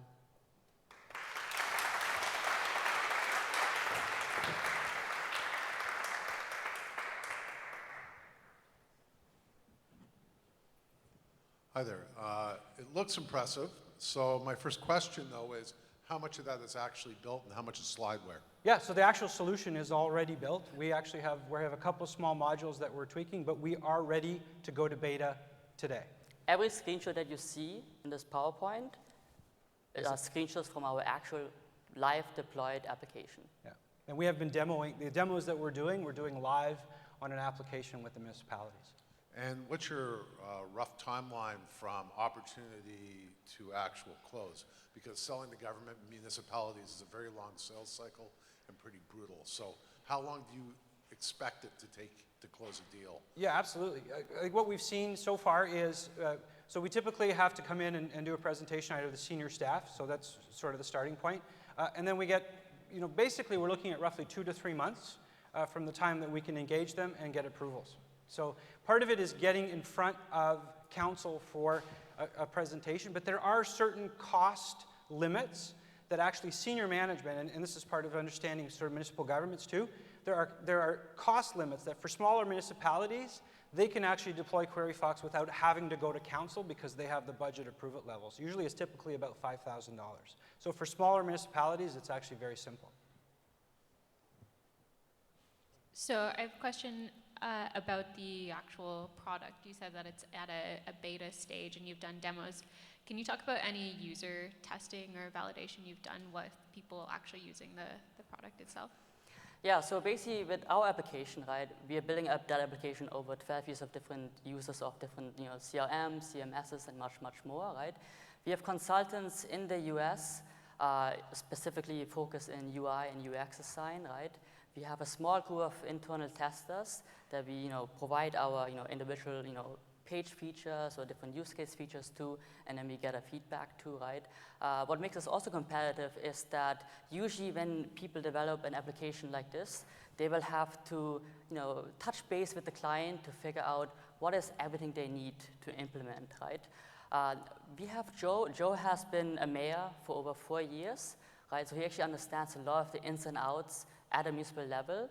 And we also have a lot of meetings with different municipalities in which we, walk them through certain use cases and then, get feedback on those use cases and then to expand our feature offering to curate whatever they would want added. Couple of questions. So, earlier you talked about the timeline for, closing a deal.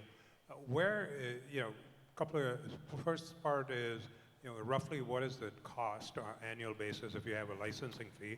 And then where in the budget line item does it come out of? And do people, you mentioned signing authority. Do they have to take it out of something that they pre-budgeted? Or, what does it normally, which department does it normally come out of? Yeah, that's a great question. I think there's a couple of lines. So let me deal with the first one on cost. So as an example is we have municipalities in this region that have like 500 residents or 1,000 residents. So our base fee for the smaller municipalities is $14.99, and then like $1,499 and per year, and then 50 cents per resident. So even if you're a municipality of 500, we have a municipality such as Westport, it's still very affordable for them.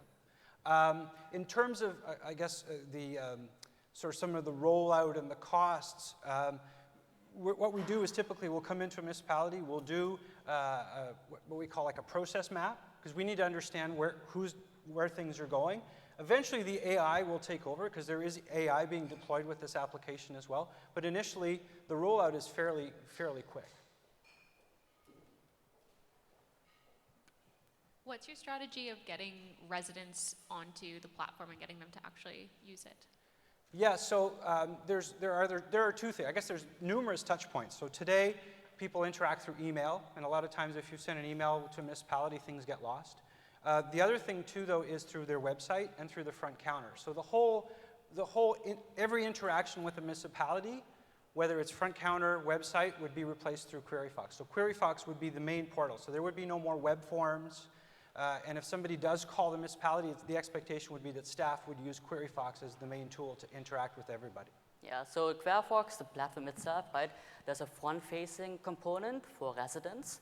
So residents can actually register, submit their own queries through the front end, right? And then the staff can also, intake queries over the phone, over emails or other mediums, and they can actually create kind of a resident account so that they actually get an email receipt so they can actually check up on the query. So that's one channel of advertisement from its own, but there are also integrations we're going to do locally, such as with other third parties, like for events, but also home assistants. When you're contracting with the municipalities, who owns the aggregate data rights, you or the municipality? The data is owned by the municipality. So, and actually, one of the interesting components of the data side of things is municipalities, because all the residents are registered through the online voting system, and they have the impact data as well. So they actually do have an advantage over, like for a deployment, they actually have advantage over a typical commercial deployment, because they can preload all of their resident data into the system. And they're the ones that actually own that data from a privacy side as well. Thank you very much. Awesome. Thank you.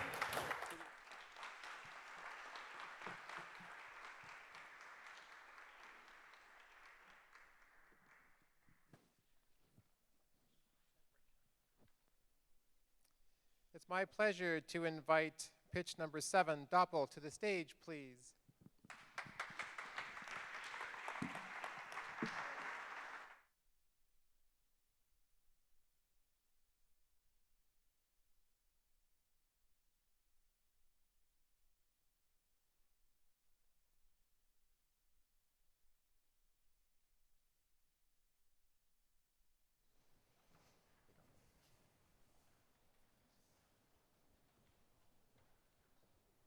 Hi everyone, I'm Eric, joined by my co-founders, Pranay and Quinn. Let's imagine it's Monday morning, and maintenance workers are about to go out for 8 hours today to service public waste bins. But these waste bins will not be full. In fact, of the waste bins picked up, they are only 35% full on average. This is an inefficient use of municipal resources, and still will not prevent the occasional overflowing bin that makes a mess of city streets. So what are some of the main challenges? Cities have to manage hundreds, if not thousands, of public waste bins, and they're doing so with limited staffing resources, typically due to budget restraints. With unknown fill levels, maintenance workers are forced to pick up every single waste bin, regardless of the individual level.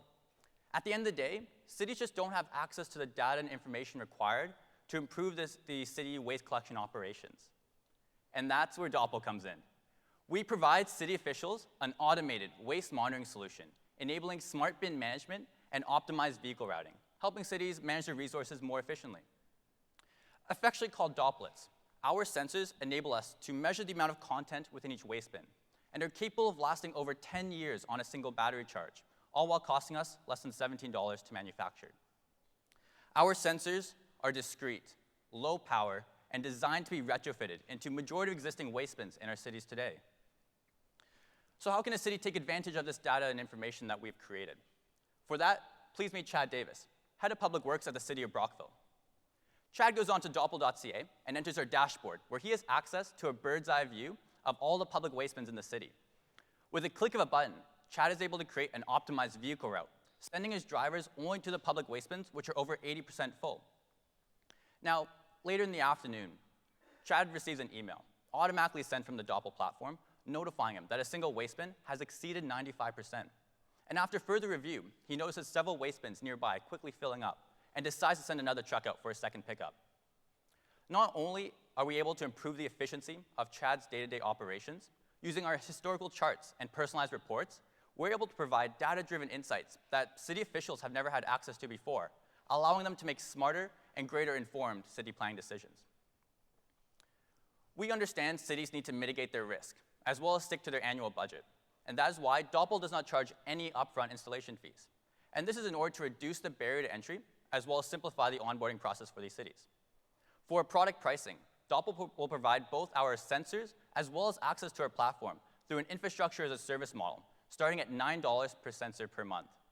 And by $9 per sensor per month. And by doing so, we're able to provide reliable maintenance service, as well as other benefits, such as theft and damage protection. Now let's go back to the city of Brockville, a relatively small municipality with a population of around 22,000 people.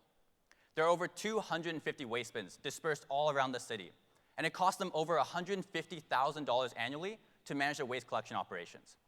By increasing the average fill level from 35 to 80%, we can reallocate city workers to tasks where they're needed the most, and reduce the amount of time garbage vehicles are spending on the road, ultimately reducing fuel emissions.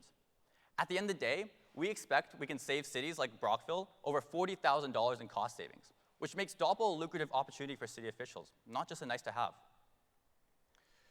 After extensive customer research, we noticed our product is best suited for municipalities with a population greater than 10,000. By initially focusing on progressive municipalities that handle public waste pickup in-house, we believe we have an obtainable market size worth $3.5 million annually. Once we establish ourselves within the Canadian market, our next step is to expand to the American market, further increasing our available market size upwards of $119 million. Now, our goal is not to work with only municipalities. We can also leverage our sensors and technology in a commercial setting for both waste monitoring as well as other monitoring applications. And by doing so, we can continue to expand and establish ourselves within the multi-billion-dollar IoT industry. When we looked into how to connect our sensor devices, we considered many technologies, such as Wi-Fi, which is low cost, but lacks the range necessary for publicly distributed waste bins. On the other hand, we could use cellular, but it requires each individual sensor to have its own data plan, making this very expensive at scale. This is why we created the Doppel network. Powered by LoRa technology, the Doppel network enables our long-range, battery-powered IoT devices connected by a central radio gateway. We use this network to connect our waste bin sensors, as well as any other sensor application requiring such a network, all at a reduced cost over cellular. We use our network combined with our proprietary battery management algorithms to be able to develop sensors that have a battery life of over 10 years. Now, we are taking a three-pronged approach to scaling. First, we will expand our waste monitoring solution within the Canadian market, and as we develop our solution across Canada, begin to license it to other IoT companies that require such a network. Lastly, we will pursue other product offerings, such as smart metering and waste and water quality monitoring, so we can provide value both to our existing customer base as well as generate new clients. Several cities, including Kingston, Brockville, and Napanee, are working together with us to develop the most effective product for their needs. These cities are excited to work with us, not only because they want to reduce the time and money spent servicing bins, but to gather new data, which can be used to make better reports and improve city planning decisions. In a month from now, we will install our sensors into these cities and finalize the case studies surrounding our product by the end of this year.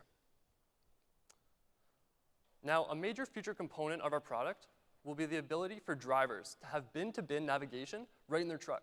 So of those waste bins that need to be changed, drivers are routed most efficiently to each bin. Using the funding from this pitch competition, we would be able to hire a mobile app developer to help us build out such a feature. And once we've established our sales process for our waste monitoring solution, we will begin working with our manufacturing partners overseas to mass produce our sensors using an injection molding process. Now, although injection molding has a high, is capitally intensive initially, it's essential for us to mass produce our sensors and fulfill the current as well as future orders. We see a world where cities and organizations are using Doppel and our network of sensors to improve the processes that impact each and every Canadian's daily lives.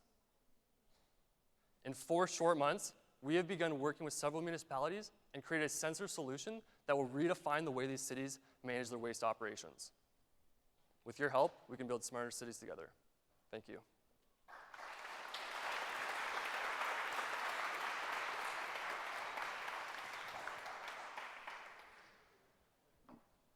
So, great job. In terms of the IP, do you own the IP?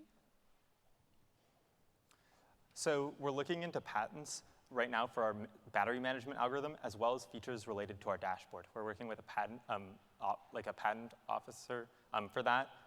So yeah. Okay, great. And also, in terms of the actual tech itself, how does the sensor work? Yeah, so our sensor has 2 laser modules on the bottom, and that takes readings every 4 or so hours, and we send that using our network. Okay, and then last question is just, do you have any parts or components to this that are single supplier only? Or is this something that has a lot of flexibility built in terms of suppliers for actually building the unit? Yeah, I believe everything is multi-supplier. Have you tested this in extreme temperatures like you would see in the winter in Kingston or Brockville, especially with the battery?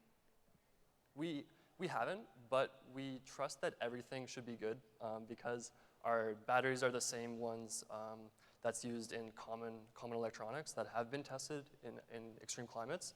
And we see that there may be problems with like the way we waterproof things, but all the materials we are using are, like that'll be a weak point, but all the materials we are using are marine grade, so we trust that they should be good. But it hasn't been tested yet. And why are you choosing injection molding as your manufacturing method? Currently, we're 3D printing our sensor cases. That's a very timely process, and the result we get from 3D printing differs slightly by every case. So to be able to provide better sensors as we scale, injection molding is something that we need to do to make our sensors more, quality of control better.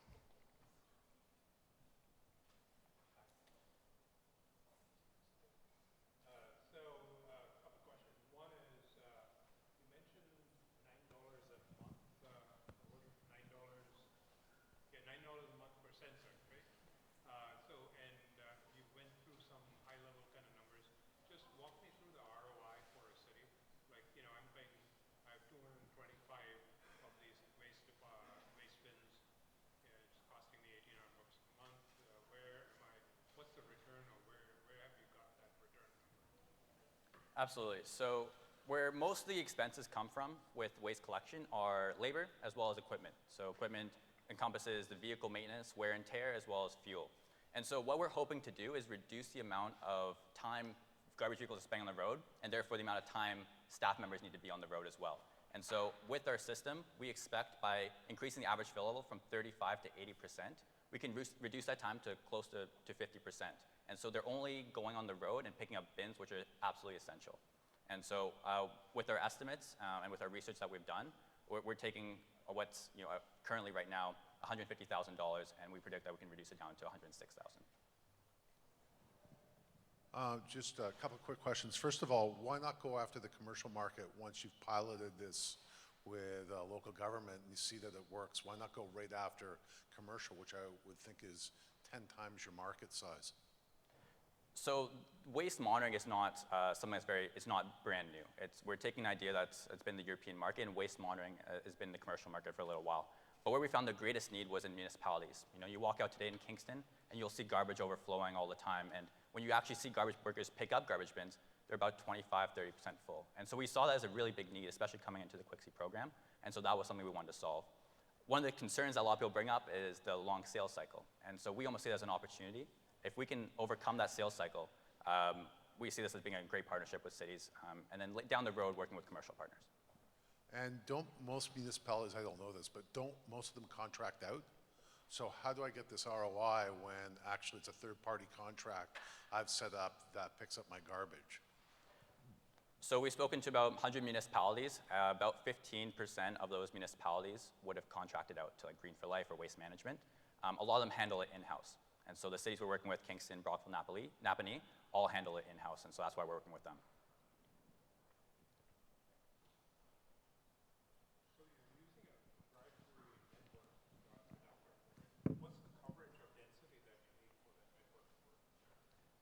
Yeah, our network is built by us using LoRa technology. And the range of this network is about 10 kilometers in a dense city. Of course, with a larger city like Toronto, it may be reduced a bit with the taller buildings, but it has unlimited range in line of sight conditions. And in terms of the scalability of how many sensors you can use in that one network, it's around 100, it's 100,000 sensors per gateway. But is there a minimum distance between, like in a sparse city like Kingston, do you need to have those base baskets close enough so that your network can mesh? It has to just be within 10 kilometers of the gateway, and we work with the cities to place our gateways in their buildings.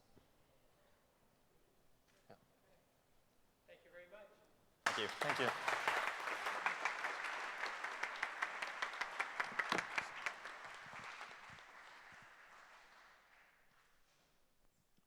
The last presentation before we take an intermission, so it's team number 8. I'd like to welcome Red Gold of Afghanistan to the stage, please.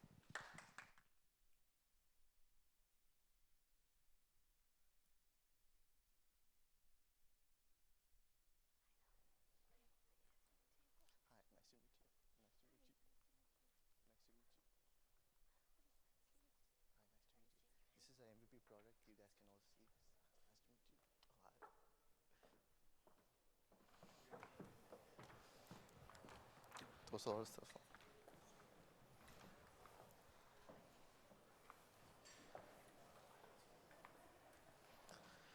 Hello. More than 5 decades of war and heavy opium production have damaged the image of Afghanistan and the lives of Afghans, especially women. Violence, sexual abuse, physical abuse, illiteracy, ignorance, and male dominance wildly increased. Women who lost their husband had to become the breadwinners with no or very less chance to work. Is there still hope left for women in Afghanistan? Yes. I am Nazanin Qayoumi, an Afghan woman who was born and raised right on the time of war in Afghanistan. Throughout my life, I fought for opportunities, to access for education, to go to work. In fact, I fought my way to be here standing in front of you today. I highlight my story not to put a spotlight on myself, but rather tell the challenges that women face in Afghanistan on a daily basis and the opportunities that we can create, that all of us have in this room today. Me, with my team, Herman and Mustafa, we want to create the opportunity which is economical that will lead for women to be financially independent in Afghanistan.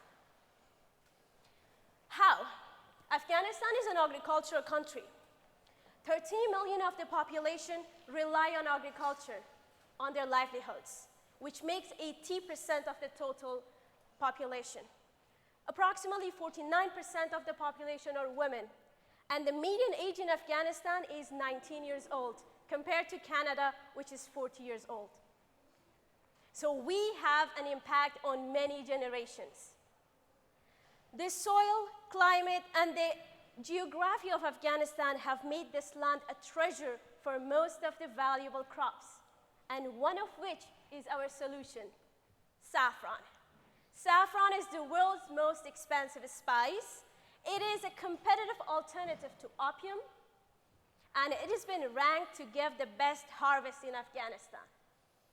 It has got the potential to increase women's participation in the economy.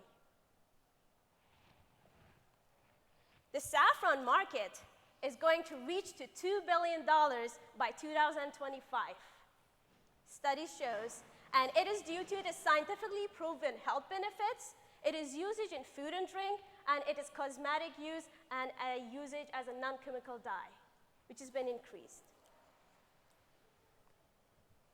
So, combining the problems that women have in Afghanistan, the land or the soil of Afghanistan, and the world demand for saffron, we, the Red Gold of Afghanistan, are aiming to build a social enterprise that aims to empower women in Afghanistan through the sale of premium saffron to the international market.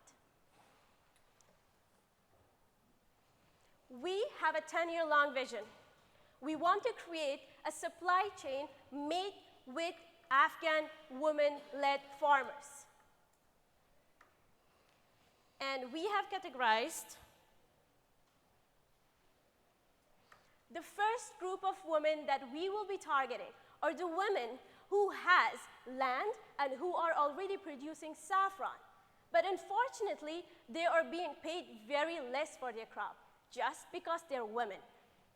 We will be providing them trainings, certifications, and will buy their product above the market range, 40% above the local market range.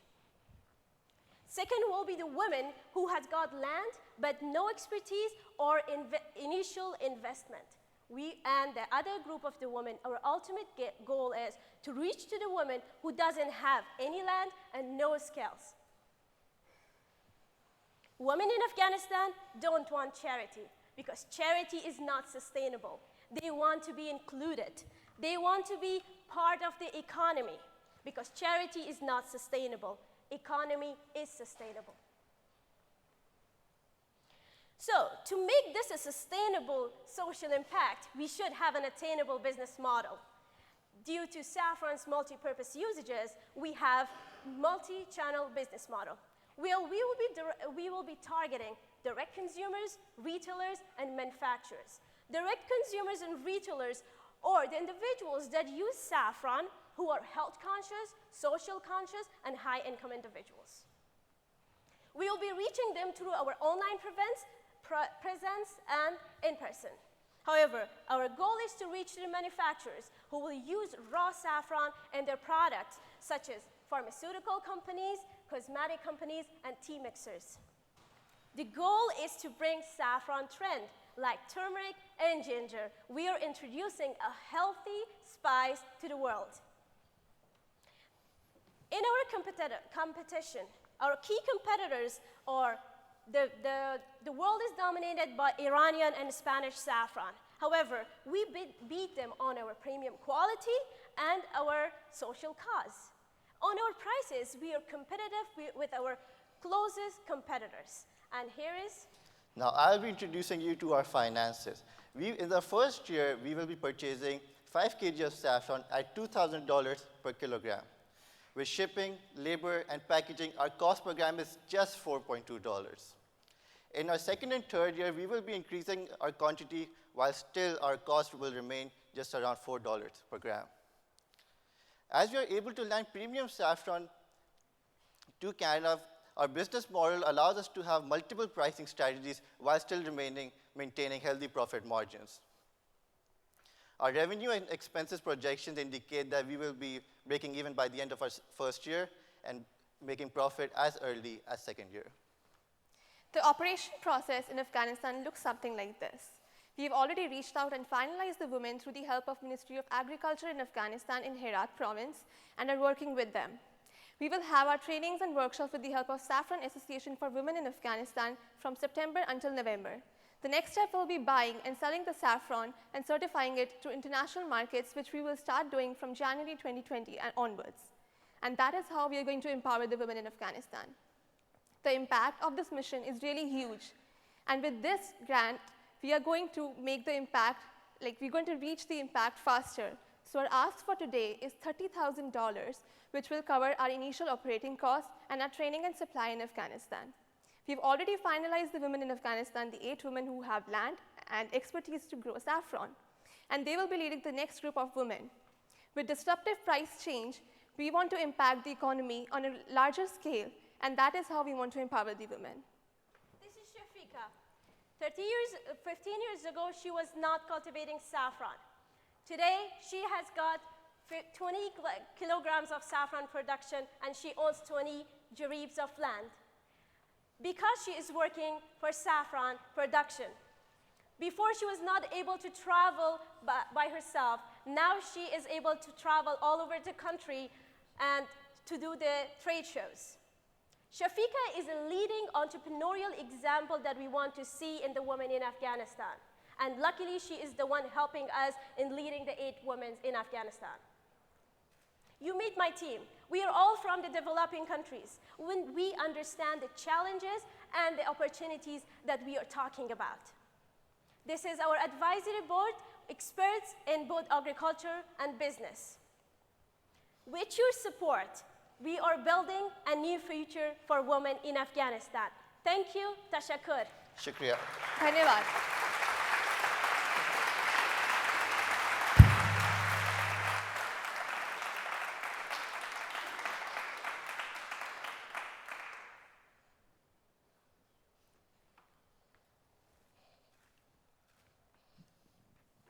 So sorry, Alison, did you want to? Oh, just a quick comment. Very well done. I love the vision. I love that you've set up a business model where it's direct trade and you're setting up a pull model versus supply. I'm curious if you've made progress on any special certifications related to the saffron itself in terms of slave-free or anything else that would enhance its marketability. Yes, so we have the certifications from Afghanistan already. We have the quarantine certification, and we have done, we have all the certifications which test the pesticides and which specify that it's a product of Afghanistan. So we have all those already with us, and we are going to have our product pretty soon, and we are in touch with the Gelta laboratory who will do our product testing here. I think you mentioned that you were going to pay above market by 14%. So how do you make this a sustainable business if you are paying over market for saffron so that this continues on for a long period of time? As we are making so much profit margin in Canada, and because of the purchasing power and the different currency exchanges, we are making a lot of money here. That's why we are paying and maintaining a bigger margin to pay in Afghanistan. So basically, our price is $1,200 that we purchase from them, and we are going to pay them $2,000. That is the $800 extra that we are paying to them, and we have margin because we have had a market validation here in Kingston and in some parts of Toronto, and according to that, we are going to sell this bottle of saffron that we provided to you for $20, and people are willing to buy that. So that gives us a boost that, yes, there is a demand, and people are willing to pay this for a social cause and the premium quality.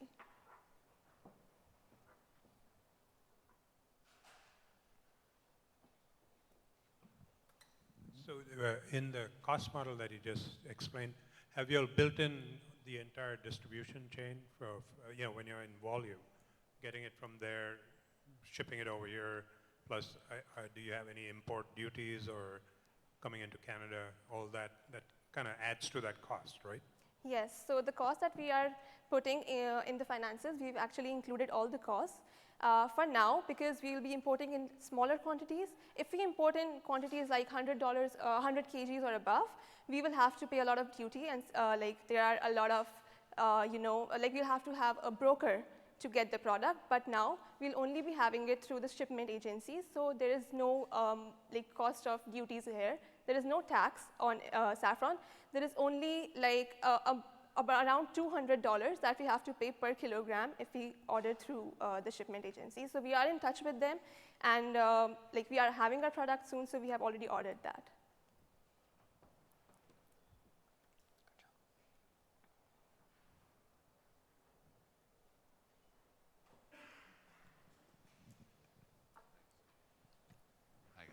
great presentation, very compelling story.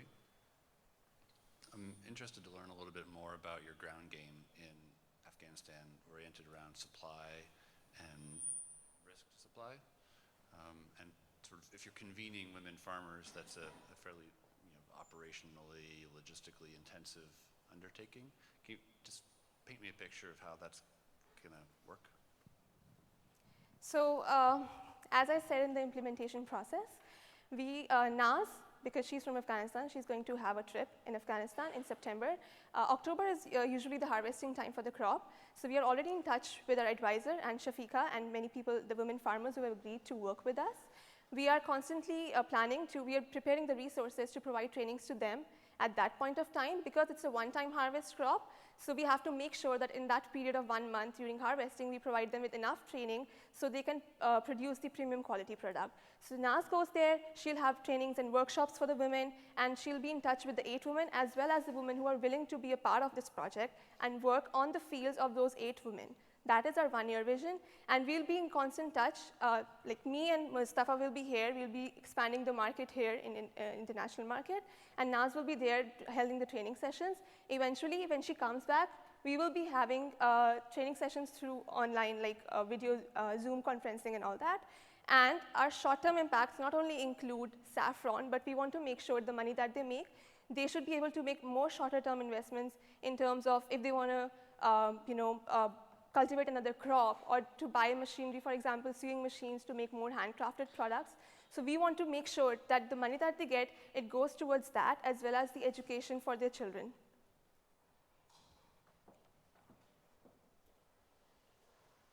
So just another quick question. I noticed you had a couple of commercial partners listed already. So do you already have LOIs or some type of advanced purchase commitment for that material? Yes, so far we had started from Kingston, and one of the potential partners are Student Wellness Center here at university, where we are going to be adding saffron in their healthy cooking classes, and we will have cookings. And there's another tea mixer store here in Kingston. It's called Cha-Cha Tea, where she is willing to add saffron in their teas, and we will have classes with her as well in the coming fall. And the stores that they like to, because of our premium, we showed them our sample. They are Panchancho and Tara Foods, who are willing to accept our saffron. So this is starting from Kingston. However, we have vision to go all over Canada. Thank you very much. Thank you. Thank you.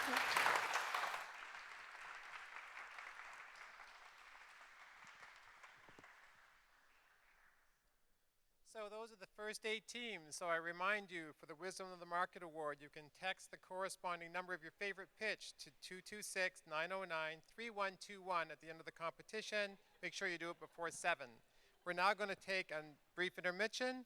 I would ask you to please be reseated and to restart for the second part at 5:30. There are beverages available and refreshments just down behind us in that direction. Oh, sorry, that way. I'm sorry, but at the back. That's the last one, at the back. I'm sorry. For those of you online, please rejoin us back at 5:30. We will be here